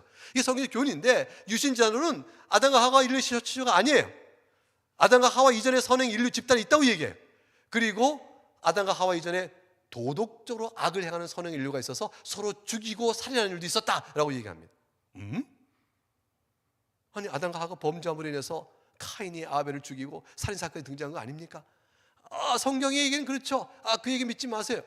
아담과 하와 이전에 도덕적으로 선행 인류가 선행 인류도 도덕성이 있었는데 거기서 막 악을 행하고 죄를 범했다. 이런 인류 가운데서 하나님께서 한 집단을 택하여 새롭게 만든 게 아담과 하와가 있다. 그건 집단적으로 아담, 집단적으로 하와다 이렇게 말하는 거죠. 이게 진화론적 관점을 따르니까 그렇게 되어지는 것이에요. 인류의 죽음이 아담과 하와의 범죄로 인한 심판의 결과가 아니다. 우리가 죽음이 아담과 하와의 죄로 인해 들어왔다. 성경 분명히 가르치는데 그렇지 않다고 말하죠. 왜냐하면 아담과 하와가 인류의 최초 조상도 아니고 그 이전 선행 인류가 있었고 선행 인류는 죽었으니까요. 진화론은 다 죽고 진화되어 오잖아요. 모든 식물, 모든 동물, 모든 사람이 최초의 생명체인 공통조세 나온 것이다. 진화론 말하죠. 이 물질에서 어느 순간 이렇게 그 물질이 반응을 일으켜서 단백질을 이루고 단백질에서 점점 유기체가 생기면서 어떻게 되죠? 그 생명체가 탄생했다. 그거 점점 발전하고 확장되고 번식함으로 인해서 나올 때 거기서 전부 다 생명 개통수의 뿌리가 되어져서 공동조상이 생명. 여러분 우리 생물교에서 배웠죠? 큰 나무가 있고 가지가 막 뻗쳐 있잖아요.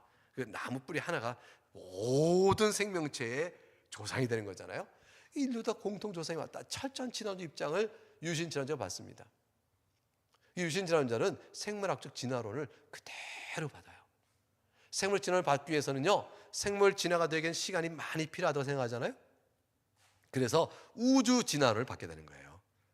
그래서 여러분 교과서를 보게 되면 우리는 어디서부터 왔는가? 여러분 이 질문은 과학자가 할 거예요? 철학자가 할 거예요? 종교인이 해야 될 것 같아요? 우리는 어디로부터 왔는가? 여러분 이 질문의 답을 어떻게 하시겠어요? 그거는 종교적 질문 같은데요? 철학적 질문 같은데요? 근데 교과서는 과학 교과서에 있어요. 그리고 우리의 지구는 어디서 왔는가?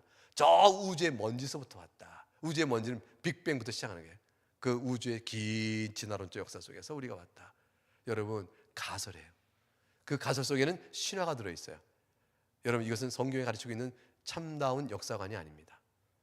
그러면 그 가설을 왜 믿어요? 과학적 가설을 왜 믿죠? 틀렸다라는 과학적 가설에 자기의 오류 시정에 대한 지식을 믿으면 계속 봐야 돼요. 가설일 뿐인 것에 따라 성경을 불신한 일이 없어야 하겠습니다. 하나님께 창조를 완전히 완성하신 후에 안식하셨는데 진화론에 따르면 지금도 계속 생명체가 만들어지고 있죠. 하나님의 창조 후에 안식은 어디로 갔어요? 우리가 6일 동안이라고 하루를 예배하라. 안식일은 개념은 어디서 오는 것이죠? 진화론에 따르면 안식일은 없어요. 우리의 말씀을 주시고 창조사역과 우리의 신앙을 가르치는 하나의 모든 교훈이 허물어져 버려요. 진화론은요, 자연 상태가 처음 있었을 본래부터 지금과 같았다고 생각해요. 동일한 진화가 발생해야 되니까요. 창세기 1장 3장에 기록된 사건은 전부 역사 사실이 아닙니다.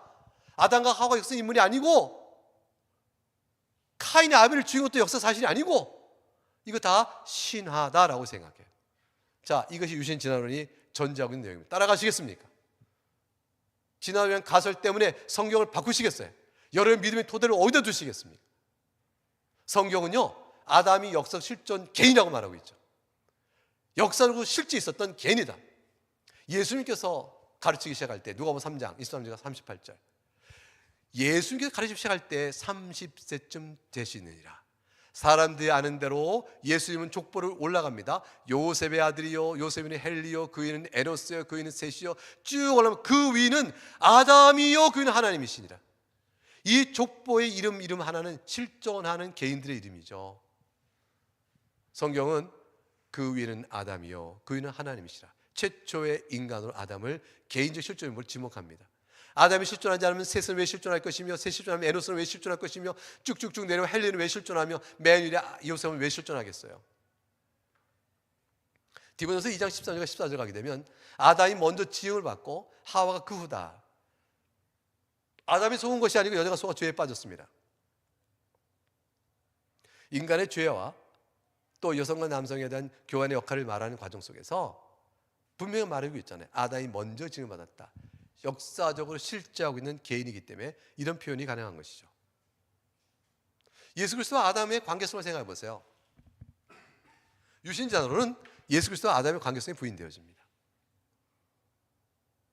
왜냐하면 인류의 조상인 아담이 첫째 아담이고 둘째 아담으로서 그리스도께서는 그리스도를 믿는 자들의 대표성을 지니시잖아요. 모든 생물적 유기체로서의 아담의 대표성이 있듯이 모든 영적으로 그리스도 안에 연합된 자들의 대표성으로 그리스도가 계신 거란 말이에요. 그래서 여기에는 굉장히 중요한 신앙적 유비의 영적 원리가 담겨져 있어요. 근데 그것이 깨지게 되죠. 왜냐하면 아담이 인류의 첫 조상이 아니니까, 유신 진화에 따르면. 신학이 무너지고 바울 서신이 무너집니다. 로마서 5장 12절에 가게 되면 같이 읽어볼까요? 로마서 5장 12절 시작. 그러므로 한 사람으로 말미암아 죄가 세상에 들어오고 죄로 말미암아 사망이 들어왔나니 이와 같이 모든 사람이 죄를 지었으므로 사망이 모든 사람에게 이르렀느니라. 한 사람 말미암아 죄가 들어온 것은 아담을 가리켜요. 그래서 한 사람으로 말미암아 모든 사람이 죄를 짓고 사망이 모습에 이르렀다. 아담이 인류의 전체 대표성을 의미하는데 로마서 5장 14절 가기니까 아담부터 모세까지 아담의 범죄 같은 죄를 짓지 아니한 자들까지 사망의 왕노 같은 아담은 오실자의 모형이라. 오실자는 예수 그리스도시죠. 예수 그리스도의 모형입니다. 모형으로 말미암아 아담이 있듯이 첫째 인류의 조상 아담이 있듯이 오실자의 모형인 예수 그리스도로 말미암아 영적인 선택받은 모든 자들의 대표성으로 아담 예수님이 계신 것이에요. 로마서 5장 17절 말씀이 이렇게 되어 있죠. 한 사람이 범죄한 말미암아 사망이 그 한 사람을 통하여 왕노로 하였은즉 더욱 은혜와 의의 선물을 넘치게 받는 자들은 한 분 예수 그리스도를 통하여 생명 안에서 왕노로 하리로다. 한번 예수 그리스도의 대표성을 제게 되시잖아요. 고린도서 15장을 읽어갑니다. 사망이 한 사람 말미암았으니 죽은 사의 부활도 한 사람 말미암노다. 아담 안에서 모든 사람이 죽은 것 같이 그리스도 안에서 모든 사람이 삶을 얻으리라. 그리스도와 아담의 대표성의 관계 유비가 신앙적으로 영적 원리로 제시되고 있는 것이 깨지게 되어집니다. 여러분, 아담이 실존하지 않으면 그리스도로 인한 구원의 대표성도 실존할 수 있는 실제 원리라고 우리가 묻을 수가 없게 되어지는 것이죠. 또 하나가 있어요. 예수님께서는 아담을 실제로 인정하셨어요. 예수님께서는요, 창세기 전체 사건을 역사적인 사건으로 확실하게 인정해 주셨거든요. 한번 보셔요. 요한복음 1장 3절 말씀. 만물이 그로 말미암아 지은 바 되었으니 지은 것이 하나도 그 없이 된 것이 없느니. 아까 말씀드렸죠. 예수님이 성자 하나님으로서 그 하나님의 권능으로 창조 사역을 하셨어요. 성부께서 지으시고 성자 하나님 말미암아 성령으로 통하여 성령 안에서 지으신 것이에요. 자, 그런데 마가복음 10장에 가니까 예수님 이렇게 말씀하시죠. 창조 때부터 사람을 남자와 여자로 지으셨으니 누구의 말씀인가요? 예수님이 하신 말씀이에요. 예수님이 창세기를 인용해 오십니다. 이름으로 사람이 그 부모를 떠나서 둘이 한 몸이 될지니라. 이러한 즉 이제 둘이 아니요 한 몸이니. 예수님이 그러므로 결혼의 원리를 설명하세요. 창세기를 끌어오십니다. 이게 역사적 사실이 아니면 주님이 왜 이렇게 말씀하시겠어요? 원리를 말씀하시 신화를 말씀한 것이 아니고 최초로부터 하나님이 사람을 남자 여자로 만드셨다. 누가복음 11장 50절 51절 창세 이후로 모든 흘린 선제의 피를 이세가 담당하더니 아벨의 피로부터 성전사에 주면서 사가랴의 피까지니라. 창세기의 아담과 하와의 얘기부터 아벨과 카인의 얘기를 그대로 주님께서 인용하세요. 역사적 사실을 보시는 것이죠. 노아의 홍수도 마태복음 24장에 나온 것처럼 노아가 방주에 들어날까지 사람이 먹고 마시며 장가들고 시집가고 있었으니 홍수가 나서 그들이 다 멸하기까지 닿지 못하였으나 인자의 임함도 그와 같으리라. 사랑하는 여러분, 예수님께서 노아의 홍수를 진짜로 있었던 사실을 봅니다. 노아로 말하면 모든 사람이 홍수로 인해 심판받은 사실을 주님이 지적하셔요. 예수님은 창세기를 다 그대로 말씀하십니다. 그러면 여러분, 유신 진화를 따라서 창세기 이 사건을 다 부정하면 말이죠, 예수님의 말씀과 예수님과 아담의 관계성 이 모든 걸 다 어떻게 하시겠어요? 그래서 유신 진화론자들 스스로도 유신 진화를 따라가다 보면 창세기를 어떻게 볼 것이냐 문제에 부딪힌다. 로마서 5장을 만나게 되고 고린도서 15장을 만나게 되면서 여러분 신앙적 고민이 되는데 이것은 참으로 큰 난제다 이렇게 인정을 합니다. 인정하면서도 성경 따라가지 않으려고 결정을 내려요. 그러니까 유신전이 가능해지는 거죠. 자, 유신전에 관련된 신학적 문제들이 몇 가지가 있어요. 제가 남은 시간 동안에 빨리 정리해 드릴게요. 하나님의 영광은 하나님 만드신 자연 만물을 통해서 우리가 알 수가 있죠. 로마서 1장 20절에 창세로부터 그의 보이지 않는 것들 곧 영원하신 능력과 신성이 그가 만드신 만물에 분명히 보여 알려졌다. 우리는요 만물을 관찰하고 우주를 바라보세요. 얼마나 커요. 여러분 지금 여러분의 컵에 물이 있으면 그 물 한 잔에 담겨있는 그 물을 쳐다보세요. 그 물 안에 얼마나 많은 전자와 원자가 있어요. 그 많은 물 한 그릇 안에 담겨있는 물의 전자와 원자는요 이 큰 우주의 모든 별의 수보다 많아요. 어마어마한 거시 세계나 어마어마한 작은 미시 세계나 연구하고 탐구하면 아니, 우리가 사는 사람들 사이를 보세요. 사람에 있는 이성과 양심과 감성, 이간 역사하는 아름다운 문명 창조의 능력들, 이런 것들 다 보셔요. 이 모든 걸 다 보면 하나님의 영원한 능력과 신성이 이 만드신 만물에 드러나고 있잖아요. 죄로 인해 어지러진 것 말고, 그러면 자연 계시는 뭘 보여주죠? 하나님의 탁월하신 전능하신 직접적인 창조의 설계를 보여준단 말이에요. 근데 이 유신 진화론은 이 자연이 진화론을 말한다고 얘기해요. 여러분, 진화론을 말하는 것은 우연이라니까요. 여러분, 이 자연을 보니까 우연히 어쩌다 보니까 물질과 화학작용이 어떤 생명체를 만들고, 생명체가 어쩌다 보니까 바이러스 같은 단세포가 인간 같은 다세포의 복잡한 세포가 만들어내는 이 과정을 지금 보여주고 있는 것이 진화론인데, 우연히 그런 일들을 보여주고 있나요? 자연 속에서? 진화론은 하나님의 창조에 담긴 설계를 부정하고 있는 거죠. 여러분, 진화론은 자연계시가 아닙니다. 그러니까 유신 진화론자는 이렇게 말하고 속지 마세요. 유신 진화론자는 이렇게 말하죠. 여러분, 자연도 하나님의 창조물이요 성경도 하나님 주신 계시입니다. 성경의 하나님과 자연의 하나님은 두 분 서로 다른 하나님이 아니라 한 분 하나님이시니, 성경에 주신 말씀과 이 자연에 비친 하나님의 창조 사역은 동일할 것이므로 과학자가 진화론이 맞습니다라고 말하면 자연을 바르게 해석하는 자연 과학자의 말대로 똑같은 하나님이 주신 창조론에 대한 성경 해석도 진화론에 맞춰 읽어야 합니다. 여러분, 성경 해석은 목사님도 한다고 신학자가 한다 하지 모르지만 자연의 해석은 과학자가 하는 거 아닙니까? 과학자가 자연의 해석자요 자연의 설교자인데, 자연의 설교자 해석자인 과학자의 말을 들으십시오. 진화입니다. 그리고 성경을 거기에 맞춰 읽으십시오. 여러분, 잘못된 얘기예요. 자연은 진화를 말하지 않아요. 또 다른 과학자 말합니다. 아닙니다. 진화는 가설일 뿐입니다. 오히려 진화됐다는 가설은 과학의 하나의 발견해준 설계의 법칙에 따라서 모순됩니다. 비합리적입니다. 성립되지 않습니다. 이것을 말해주고 있는데 그 토론을 듣지 않죠. 왜냐하면 진화론이 맞아야 되겠다 생각하니까요. 그건 신앙이니까, 그건 믿음이니까. 믿음을 버리겠습니까? 유신 진화론은 예수님의 죽으심과 부활의 복음과 조화가 될까? 아담의 타락 이전에 이미 죽음이 있었다면 죽음은 죄로 인하여 내린 심판이어야 되는데, 그 예수님의 대리 속죄는 죽음으로 인하여 죄가 왔고, 그래서 죄 아래 죽은 자를 속죄하심으로 인해서 다시 살리는 거 아니에요? 거기서 부활의 신학적 관계 있는 거 아니에요? 아담의 타락 이전에 이미 죽음이 있었다면, 그 죽음이 죄로 인하여 내린 심판이 아니라고 말한다면 여러분, 그걸 어떻게 이해할 수 있겠어요? 그걸 어떻게 예수 그리스도의 대리 속죄와 부활의 믿음을 가지고 나갈 수 있겠어요? 여러분, 유신 진화론으로 전도해 보세요. 그리고 진화를 믿는 자로 전도해 보세요. 그에게 인간의 아름다움과 인간의 죄를 설명을 해보세요. 갑자기 어려워지기 시작할 거예요. 죄가 뭡니까? 죄로 인해 죽음이 왔어. 죽음 벌써 있었잖아요. 글쎄, 몸은 죽었지만 영혼의 죽음은 따로 있지. 아니, 부활은 그 몸은 부활하고 영혼만 부활하는 건가요? 원래 몸은 옛날부터 죽음이 있었으면 죄로 인해 죽은 것은 영혼뿐이라고요? 아담이 죄로 인해 죽었다는 것은 몸의 죽음이 아니라 영혼뿐이라고요? 아닙니다. 아담이 죄로 인해 죽은 것은 몸과 영혼이 같이 죽은 거예요. 그래서 부활은요, 몸과 영혼이 같이 부활하는 것이에요.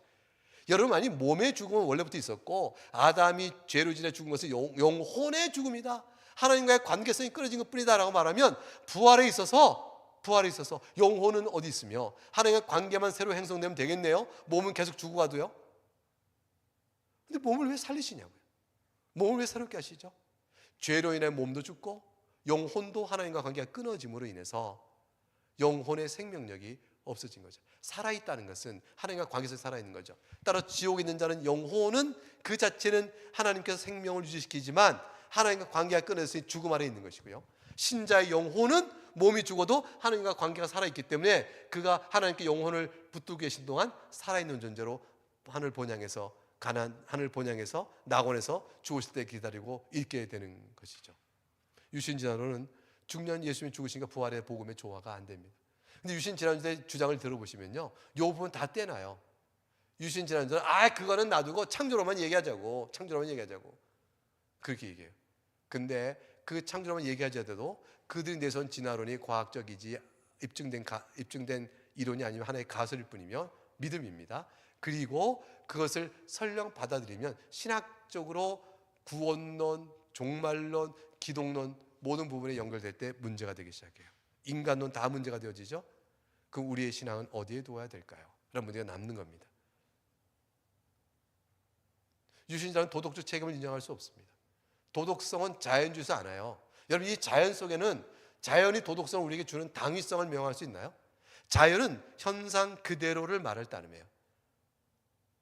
당위성이 없어요. 물질의 법칙은 당위적이지 않아요. 물질의 법칙은 마땅히 이렇게 되면 우리가 법칙을 이해할 수 있죠. 그렇지만 이 도덕적 당위성이라는 것은 물리적 당위성과 달라요.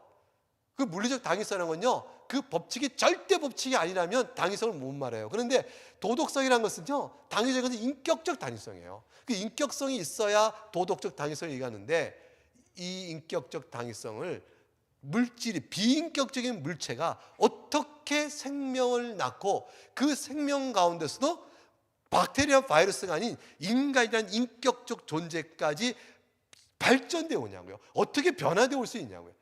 이거 안 되는 일이에요. 하나님께서 자신의 형상으로 우리를 만드셨기 때문에 인격적 존재로 있고 도덕적 당위성이 우리한테 주어지고, 따라서 우리는 도덕적 책임을 지고 살아가는 존재가 되는 것이죠. 유신진화론자들은 몸은 자연적으로 진화됐고 하나님이 특별히 영혼을 주셔서 그 순간부터 우리가 특별히 되었다라는 식의 주장을 하는 유신진화론자들 일부가 있어요. 어떤 유신진화론자는 전부 다 자연 안에서 만들었다고 생각해요. 근데 어떤 유신진화론자는 아니야, 그것 좀 너무 어렵다, 힘들어, 인간의 이 이성과 이 영혼은 말하기 좀 어려우니까 몸은 진화됐고 영혼은 하나님이 특별히 줬다고 얘기하자, 이렇게 이제 하이브리드, 다시 유신진화론자가 짬뽕하는 사람도 있어요. 그런데 성경에 보게 되면 하나님의 형상의 창조와 안 맞죠. 하나님께서 인간을, 아담을 만드실 때 우리의 형상대로 우리의 모양에 따라 사람을 만들자라고 하셨어요. 창조 시점부터 몸과 영혼을 함께 만들어 인격적 존재를 만드시는 거예요. 하나님의 형상의 개념은 그런 의미가 있어요. 그러니까 유신진화론은 성경이 일치하지 않습니다. 악을 설명 못하죠. 여러분 보세요. 이 세상에 악이 존재해요. 진화론에 따르면 악은 그냥 있는 것뿐이에요. 이 악의 문제 그냥 있는 걸 보니까 너무 설명이 어려워요. 악이 그냥 있고, 악이 있다면 선도 있어야 되니까 이걸 어떻게 말할지 어려우니까 또 이 도덕성이라는 개념을 못 집어넣단 말이죠, 진화는. 그런데 분명히 인간 사회 속에는 윤리가 있잖아요. 이 윤리를 진화론적 설명하려고 부단히 노력을 해요. 그래서 집단적 종족 번식에 유리하면 선이 된 것이고, 거기에 해를 끼치면 악이 됐다라는 인식 자체가 진화의 과정 속에서 발생하게 됐다라는 식으로 설명해요. 순 상상이죠. 유전자가 자기를 보존하기 위해서 이기적으로 움직인다 얘기했어요. 그런데 반대 개념이 나옵니다. 아니다, 유전자는 공동체적 개념으로 종족 번식을 위하여 협조한다라고 나왔어요. 어느 게 맞아요? 그런데 여러분, 유전자가 어떻게 인격성이 있어요? 의지가 있어야 인격성이 있고, 인격성이 있어야 결정을 합니다. 유전자라는 것은요, 그 자체가 인격성을 부여하여 유전자끼리 서로 대화하고 말하며 이렇게 움직일 수 있나요? 복합적 통합적 인간에게 인격성을 얘기할 수 있어요. 우리의 유전자가 있습니다. 나의 유전자는 내 눈도 만들고 내 코도 만들고 내 심장도 만들고 내 뇌도 만들고 모든 몸의 물리적인 구성을 다 유전자가 만들어냅니다. 이 만들어진 몸의 유전자적인 발현을 가지고 내가 말하고 생각하고 여러분도 듣고 같이 공부하고 있죠. 다 인격적인 측면이죠. 이 인격적인 존재로서 이 모든 문제를 DNA가, 유전자가, 물질이 그걸 부여하는 것일까요? 설명이 안 되죠. 유신진화론자도요, 악은 창조 때부터 인정한 자연적 우연일 수밖에 없어요. 왜냐하면 죽음이란 것이 있었으니까. 죽음이 있고 살인이 있고, 유신진화론도 다 인정하거든요. 그래서 뭐가 돼요? 하나님 최초의 자연을 만들었을 때, 자연을 만들고 자연 스스로 진화의 능력으로 생명체를 만들어내라, 발전시켜라, 오늘 알고 있는 모든 이런 종류의 생명체를 만들어내라 라고 하나님이 진화의 능력을 우주에 줬다면, 그 우주는 처음부터 뭐냐면 죽이고 살리고 살인하고 거짓하고 하는 이런 악의 요소를 같이 주신 거예요. 하나님께서 만드신 우주 속에 진화의 법칙 따라 움직인다고 말하는, 소위 진화론자가 말하는 그런 일들을 위한 죽이고 살리는 살인, 이런 모든 것들의 행위를 하나님의 첫째 창조 때부터 부여하셨다, 이렇게 말해야 되잖아요. 아니, 하나님 믿지 않는 무신론적 진화론자요, 자연주의 진화론자라면 그들이 그렇게 말한다고 해도 원래 하나님 안 믿으니까 되지만, 하나님이 창조하실 때 진화의 방식을 했다고 말한 유신 진화론자들은 그 진화론의 그 생성 발전의 원리에 따라서 필요한 진화의 여러 세계들이 있잖아요. 그리고 아담과 창조되기 전에 이미 죄가 있었다고 말한 것들이 있게끔 되는 것들, 그것들을 하나님이 처음부터 진화의 원리대로 세상을 만들기 위해서 부어주셨다, 이렇게 말하는 거 아니겠어요? 여러분, 성경과 안 맞죠? 동성애는요, 그럼 우연의 자연적 결과일 뿐이에요. 규범이 없죠. 악이란 게 어디 있어요? 악이란 게 없다니까요. 그냥 있는 것뿐이에요. 그러니까 오늘날 우리가 보는 동성애주의자는 그냥 자연현상 중에 하나일 뿐. 어떤 것도 마찬가지예요. LGBT 다 마찬가지예요. 다 우리가 살아가는, 우리의 소원대로 살아가는 자연적인 현상의 발현일 뿐, 여기에 규범을 대고 옳다 그러다 말하지 마라, 이렇게 말하는 것이 대적이 있죠. 그런 식으로 사회 규범을 잡아가려고 합니다. 얼마나 세계관이 어그러져 있는 걸 알 수 있죠. 여러분, 유신 진화론자들은 다 동성애 지지자들은 아니에요. 개중 어떤 사람은 보수하는 사람이 있어요, 유신 진화론을. 그렇지만 하나님께서 영혼은 주셨기 때문에 그때부터 우리에게 삶의 규범을 주셨고, 삶의 규범을 따라 지켜야 될 것은 있어. 다만 몸만 진화적 과정을 왔다고 난 믿고 있을 뿐이야, 이런 사람은 있어요. 그런데 그 믿음의 결과를 계속 따라가다 보면 애초부터 진화를 따라가고 믿었기 때문에 인간은 창조 때부터 하나님의 인격성의 부여, 그걸 통해서 이루어지는 모든 신학적 사실의 구현에 있어서 결국은 뭐냐면, 결국은 우리가 믿고 아는 성경적인 교훈의 교훈대로 이끌어 나오지 않고 멈추게 됩니다. 결론입니다. 오늘 강의 마지막 부분이에요. 유신 진화론을 따라가면 복음적 신앙에 기초한 교회가 무너집니다. 첫째, 유신 진화론은 성경과 교회의 표준 신앙에 어긋나는 잘못된 신앙이에요. 신앙입니다. 과학이 아닙니다. 과학적 가설이에요. 그 가설은 믿음의 전제예요. 성경에 어긋납니다. 성경을 해석이란 말로 바꾸려고 그래요. 당신이 말한 것도 성경 해석이요, 내가 본 것도 성경 해석입니다. 해석화시킨 순간 주관 대 주관이 돼버려요. 상대적이 돼버리죠. 여러분, 경계해야 됩니다. 우리는 맞아요, 성경을 해석해요. 그러나 잠깐, 텍스트 없는 해석이 아니란 말이에요. 텍스트가 있다는 것은 객관이 있다는 얘기예요. 그럼 어느 게 또 텍스트에 충실한 해석인가 보죠? 이렇게 나가야 되는 거예요. 속지 마세요. 당신도 해석이요, 나는 또 다른 해석입니다, 이렇게 말하는 말에 잠깐, 객관의 토대인 텍스트에 충실한 해석을 해보십시다. 어느 게 더 텍스트에 충실하죠? 이렇게 물어야 돼요. 어느 게 더 텍스트에 충실한 해석이죠? 라고 물으셔야 돼요. 유신 진화론은 텍스트에 불충실합니다. 그러므로 어긋납니다. 그리고 교회가 지금까지 성경에 충실한 해석은 이것입니다 라고 하여 세워놓은 신학적인 신앙 고백의 틀과 충돌됩니다. 두 번째로, 유신 진화론이 토대로 삼는 진화론 자체가 과학적 사실이 아닙니다. 여러분, 이건 좋은 기독교 과학자들 많아요. 그 과학자 다 설명해 줄 수 있어요. 그분들이 와서 과학적으로 왜 잘못됐다는 걸 조곤조곤 다 설명할 수 있습니다. 여러분, 세 번째, 유신 진화론은 진화론이라는 잘못된 자연신학으로, 이 자연신학 말은 뭐냐면 자연을 바라보고 성경과 관계없이 그 자연 속에서 하나의 신앙적인 태도를 끌어내는 거예요. 여러 이해들을. 그게 자연신학이에요. 그건 자연 종교가 되겠죠. 잘못된 하나의 자연 종교예요. 이 자연은 그렇게 된다라는 식으로, 진화됐다는 식으로 잘못된 관점을 가지고 성경에 계시된 신학의 바른 해석을 바꿔버리는 거죠. 성경 바른 신학의 해석은 뭔데요? 6일 동안 창조되었고 아담과 하와 최초 인간이며 그들의 죄로의 죽음이 왔다. 이 명백한 사실들, 그로 인하여 인간이 점점 죄악에 있게 되어서 나중에 하나님 보실 때 마음의 생각 자체가 악하여 항상 생각하는 모든 계획의 악함으로 하나님 노아의 홍수 심판으로 멸절하셨다. 그 가운데 아브라함을 택하여 노아의 사람만 살아남고 있었지만 바벨탑을 살 때까지 인류는 원죄 아래 부패한 성품이 변하지 아니하므로 결국 하나님이 선택적 아브라함을 통하여 구원의 메시아 오실 때까지의 언약적을 통하여 구원의 일을 행하신 것이다. 이렇게 흘러오는 전체 신앙의 구조를 변경시켜 버립니다. 그러므로 마지막 제일 중요한 부분 중에 하나예요. 이건 기초적 입장인데요. 유신진화를 지지하자면 교회는 반지성적이다. 마치 갈릴레오를 박해했던 비과학적인 반지성적 교회의 도그마에 빠진 것과 똑같다는 식의 비방에 대해서 여러분 담대하셔야 됩니다. 절대로 그렇지 않아요. 진화론이 오히려 반지성적이에요. 왜 그럴까요? 과학적 합리성에 어긋나는 것이 과학이라고 주장하고 있는 모순성을 진화론 자들 갖고 있기 때문에요. 여러분, 이거는 과학적 토론을 통해서 얼마든지 토론할 수 있어요. 근데 왜 안 할까요? 과학 토론을 왜 거절할까요? 저분들이. 그걸 하게 되면 어떤 문제 생길까요?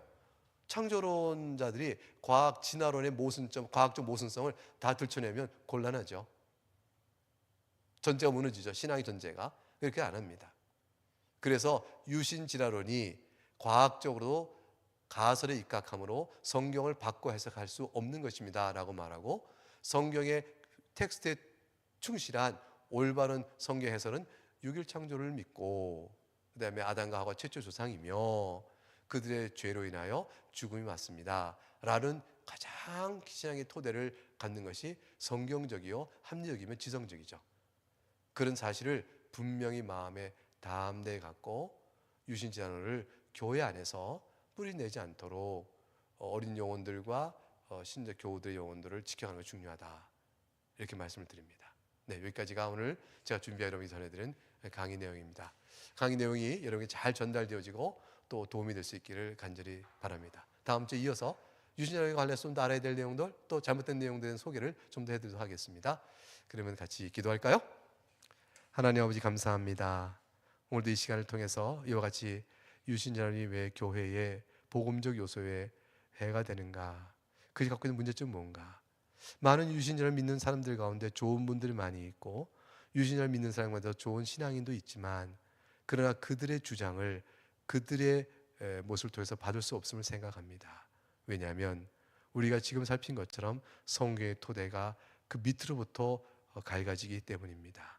창조론의 토대가 무너지면 그걸 주장하는 어떤 개인이 혹 이미 하나님을 믿기 때문에 신자다운 삶을 산다 할지라도 그가 말하는 그 가르침은 성경의 토대를 허물어 결국 많은 사람들을 영혼을 실족하게 하며 하나님의 귀한 창조 사역과 구속으로 이어져가는 귀한 복음적 사역을 바로 이해하지 못하도록 하게 됨으로 인해서 우리는 받을 수가 없음을 생각합니다. 유신진화론의 문제점은 결국 사람이 우연히 자연적으로 생성된 결과이므로 살아가는 삶의 방식도 우연히 원하는 바도 할 수 있다라는 도덕적 규범을 나타나게 되어지고, 그로 인해 우리가 생활하는 사회 규범 속에서 용납할 수 없고 막아야 되는 그러한 많은 문제점들을 허용하는 길을 열어두게 되는 무서움을 보게 되어집니다. 하나님 아버지, 오늘의 강의가 필요한 곳에 적절하게 잘 이해되어지고 사용될 수 도와주옵소서. 이 차바를 위해 수고하는 귀한 종들 기억하시고 저들을 위로하시고 또 힘을 더해 주시옵소서. 예수님 이름으로 기도합니다. 아멘. 네, 감사합니다.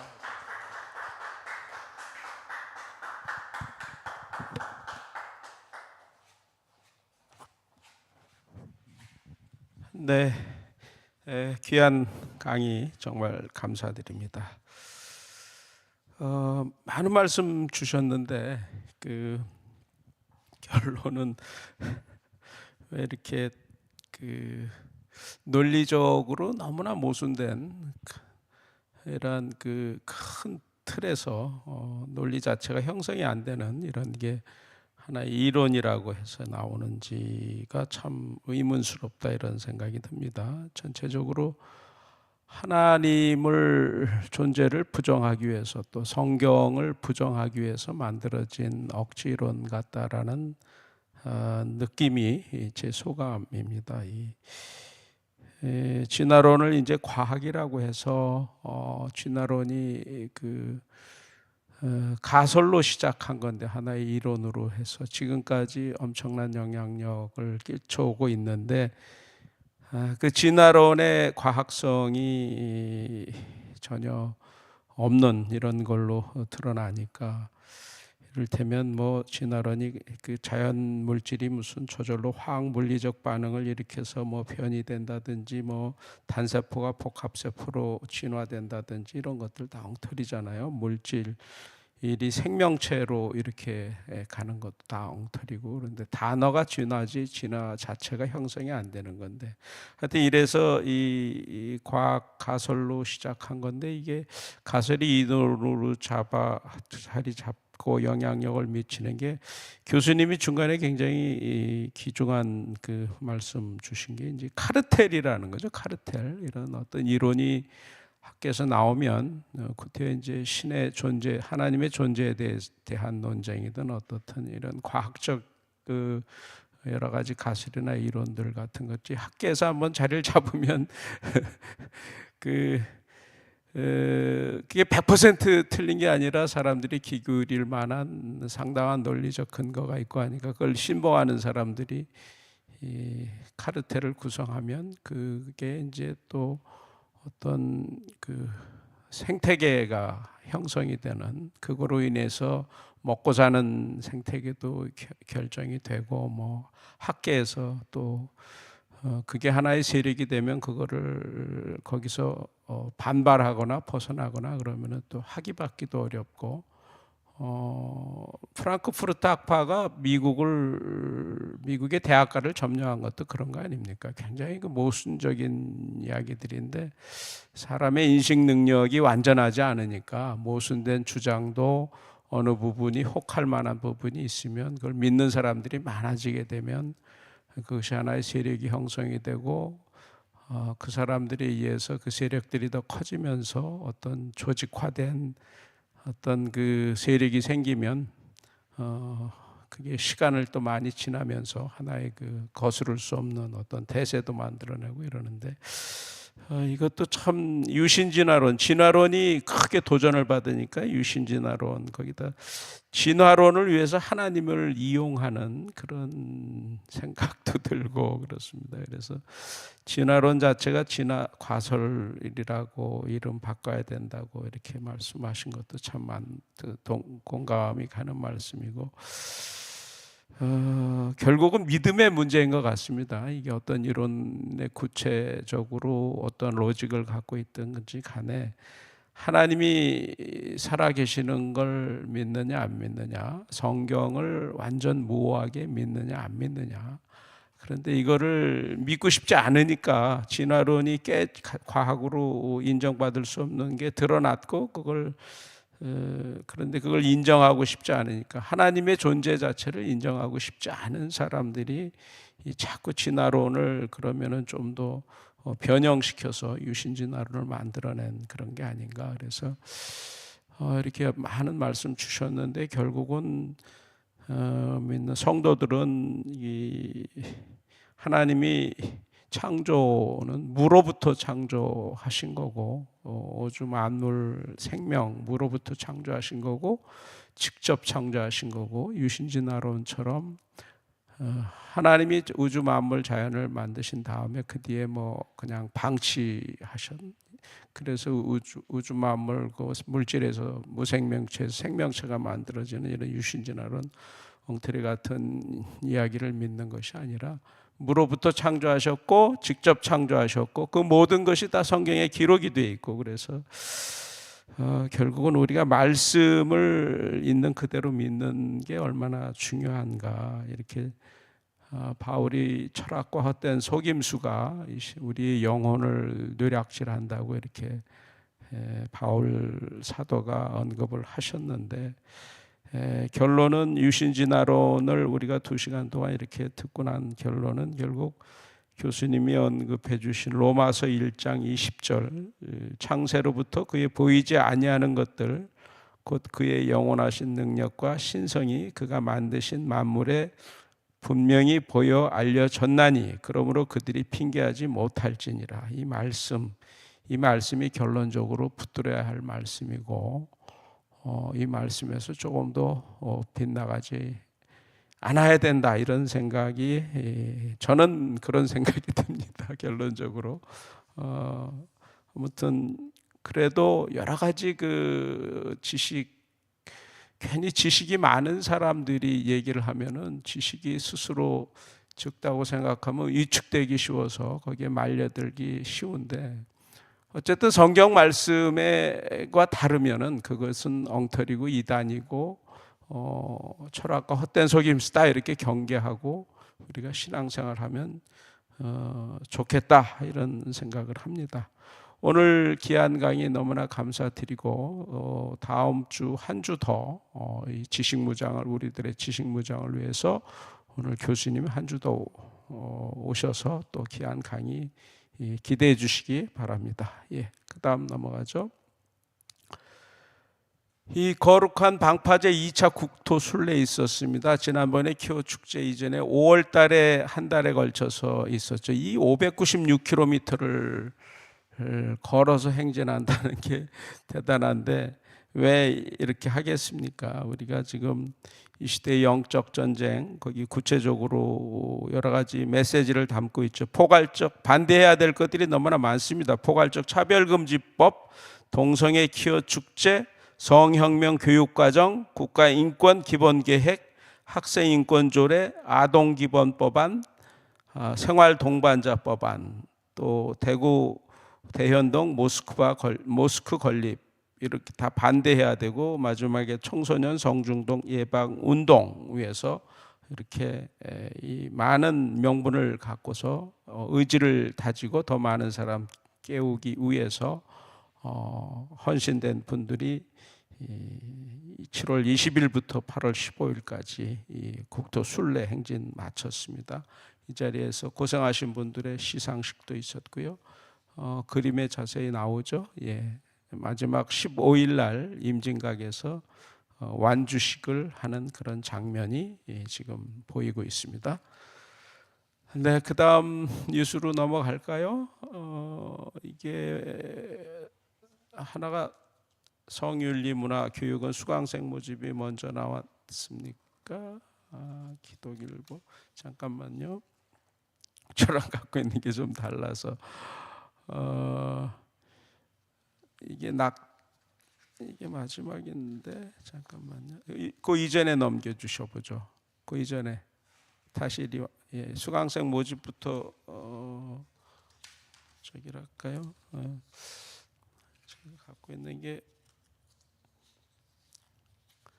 잠깐만요.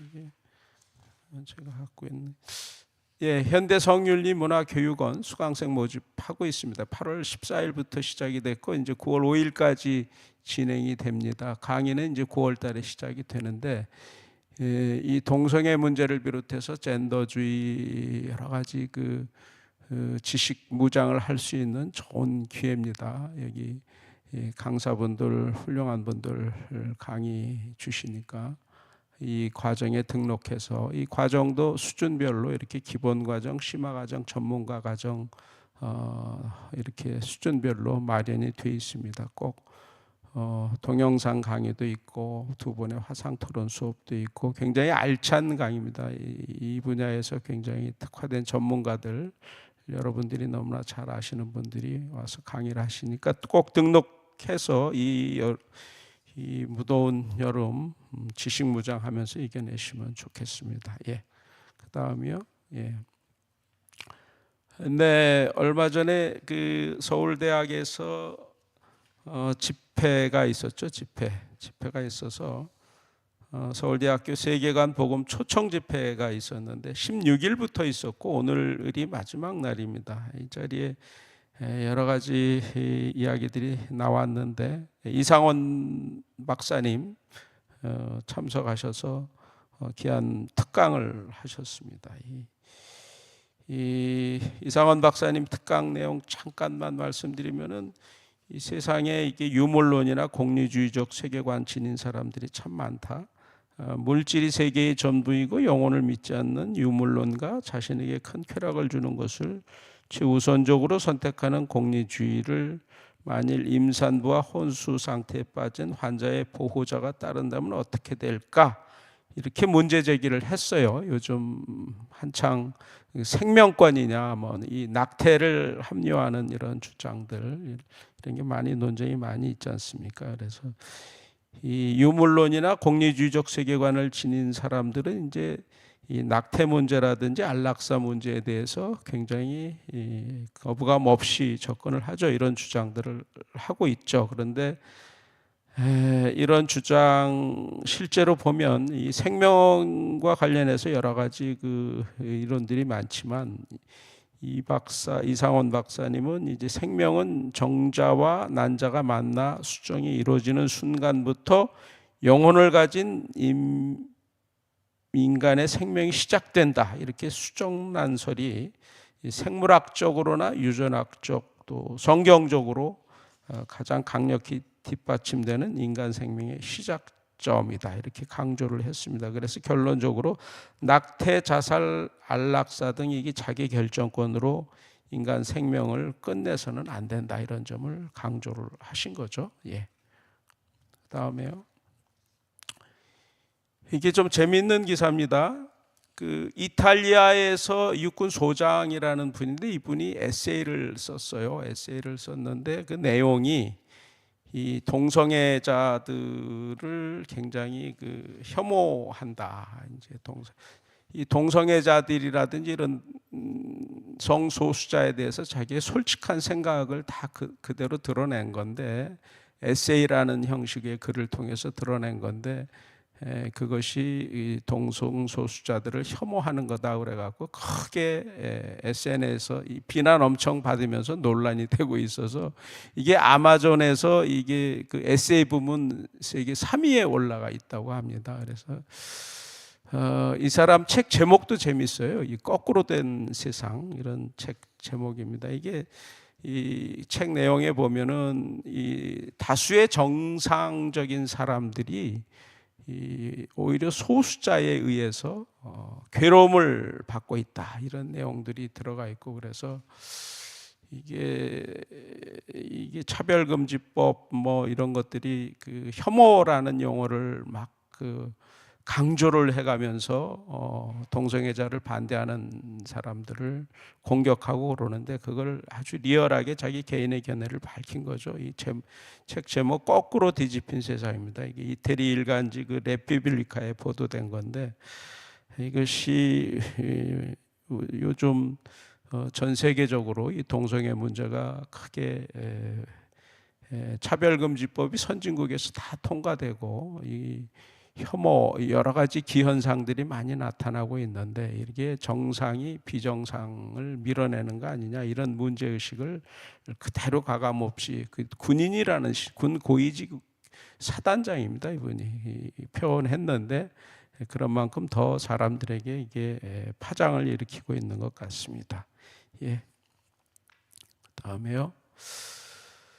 네, 동성애 갈등 미 연합 감리교회 탈퇴 속출입니다. 이게 간간히 나온 뉴스인데, 이번에는 텍사스주에 있는 연합 감리교회 소속 500개 교회가 집단으로 교단을 탈퇴했다고 합니다. 이미 연합 감리교회가 이게 동성애를 점차 이제 수용하는 방향으로 이렇게 흐름이 잡히면서 거기에 반발해서 지금 교회들이 교단에서 탈퇴하고 있는 거죠. 미국의 어떤 신앙적 흐름, 자유주의 신학이 지배적이 되면서 교회가 이 동성애에 대해서 관대하고, 이것이 이 동성애 문제가 결국은 그 미국의 하여튼 대세처럼 이렇게 퍼져 나가는 가운데, 지난번에 연방 대법원에서 이 동성애 문제에 대한 판결 이 한번 있었잖아요. 그 뒤로 이제 주마다 이제 판결이 달라지는 이런 계기가 마련이 됐는데, 어쨌든 텍사스 주에서는 500개 교회가 연합감리교회에서 탈퇴를 했는데, 이게 2018년 이후에 지금까지 이 미 연합감리교회 교단에서는 1,800개 교회가 이 동성애를 옹호하는 경향으로 가는 교단의 흐름에 반대해서 탈퇴를 했다고 합니다. 예. 네, 여기까지입니다. 네, 오늘 소식은 여기까지 전하겠습니다. 다음 강의 유신 진화론 어떻게 볼 것인가, 신학적 성경적 비판 2편, 오늘 교수님 또 다시 오셔서 귀한 말씀 주시겠습니다. 네, 기도하겠습니다. 하나님 감사합니다. 오늘도 일상의 이러한 그 은혜를 허락하셔서 이 차바 과정, 비록 차이성 개정을 통해서 오늘도 강의를 했지만 정상적으로 강의가 잘 나가게 하신 것 감사합니다. 아버지 하나님, 여러 가지 철학과 헛된 속임수가 우리의 영혼을 노략하는 이런 시대에 우리가 정말 깨어있길 원합니다. 오늘 교수님이 주신 이 유신진화론 강의로 우리가 지식무장이 잘 돼서 하나님의 말씀에서 저희들이 조금씩도 빗나가는 법이 없도록 저희들의 믿음을 굳건히 붙잡아 주시옵소서. 하나님은 살아계시고 이 시대 우주 만물을 말씀대로 지으셨고, 이 시간에도 인간사의 모든 일에 역사하시고 계시는 것을 저희가 믿습니다. 성경 말씀에 기록된 것 완전하게 온전하게 저희가 믿길 원합니다. 그러나 이 시간에도 마음에 하나님을 두기 싫어하는 이 시대로 자꾸만 흘러가고 있음을 주님 하늘에서 보고 계십니다. 하나님, 이 시대에 깨어난 이들이 더욱더 하나님의 복음을 굳건 믿고 이 시대의 영적 전쟁을 치러 나갈 수 있도록 하나님 도와주옵소서. 이 차바 통해서 더 많은 또 좋은 강사님들, 이 시대를 깨우는 그러한 강사님들 보내주셔서 더 많은 사람들이 깨어나게 하시고 하나님의 군대가 온 세상을 덮어 이기며 하나님의 영광이 온 땅에 선포될 수 있는 그날로 가까이 갈 수 있도록 하나님 도와주시옵소서. 이 차반을 하나님 이런저런 그 방해가 많습니다. 주님께서 물리쳐 주시고 또 이 차바를 위해서 늘 헌신하는 우리 두 간사님, 또 조영길 변호사님, 이상원 교수님 또 지켜주시고 저희들이 주어진 소명 잘 감당할 수 있도록 하나님 붙들어 주옵소서. 주님 은혜 감사드리며 예수님 이름으로 기도드립니다. 아멘.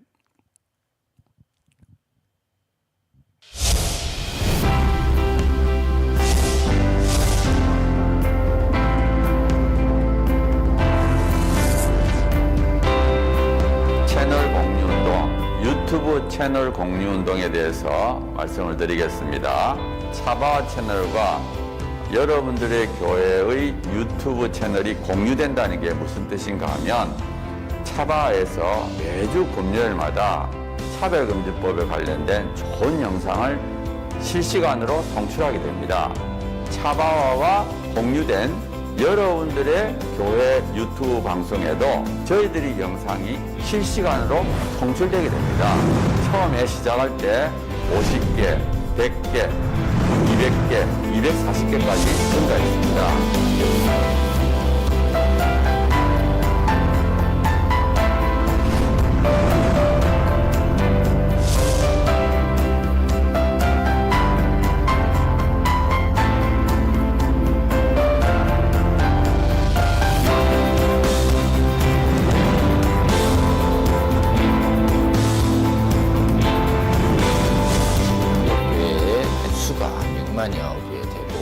채널을 10,000개라고 보면 그 10,000개 중에 한 10%, 1,000개가 되면 이 1,000개 채널이 나머지 10,000개의 영향을, 10,000개 채널이 10,000개 교회가 나머지 6만 교회에 영향을 미칠 수 있다. 저는 그렇게 생각합니다.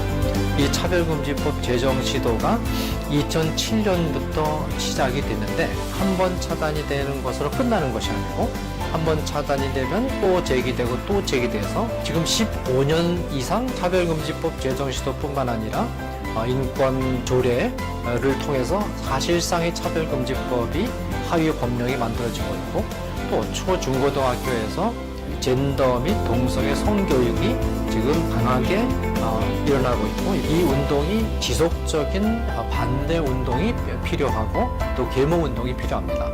여러분 섬기시는 교회 담임 목사님 은혜로운 설교를 들으셨다면 적어도 주 1회는 지금 전 세계에 가장 위협이 되고 있는 동성애 성명 주장들, 우리 미래 세대를 음란으로 미혹시키고 거짓으로 미혹시키고 있는 이 성혁명 사상들, 차별금지법, 이 문제가 우리나라에서 반드시 막아내고 복음적 성인들을 반드시 지켜내는 이런 사역이 우리가 실패해서는 안 되겠습니다. 차바 강의 중에서는요, 쉬운 강의도 있고요, 또 어려운 강의도 있습니다. 쉬운 강의는 한 번 듣고 이해가 되지만요, 어려운 강의는 또 여러 번 들으실 수가 있어야지 되는데요. 이게 교회 채널을 통해서 모든 성도들에게 공급이 된다면 정말 좋겠죠.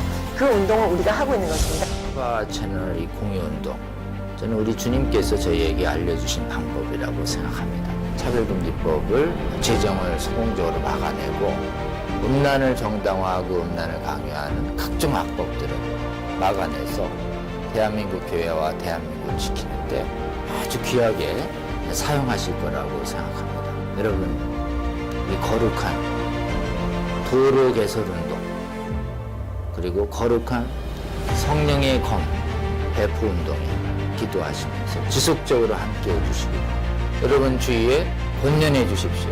여러분의 작은 동참이 한국교회와 세계교회를 새롭게 하고 주님 다시 오실 때까지 이 악하고 음란한 세대를 선하고 거룩하게 만드는 데 귀하게 사용하실 거라고 그렇게 믿습니다.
여러분의 작은 관심이 세상을 바꿀 수 있습니다. 차바 채널 공유 채널 공유 운동에 차바 채널 공유 운동에 꼭 꼭 부탁합니다.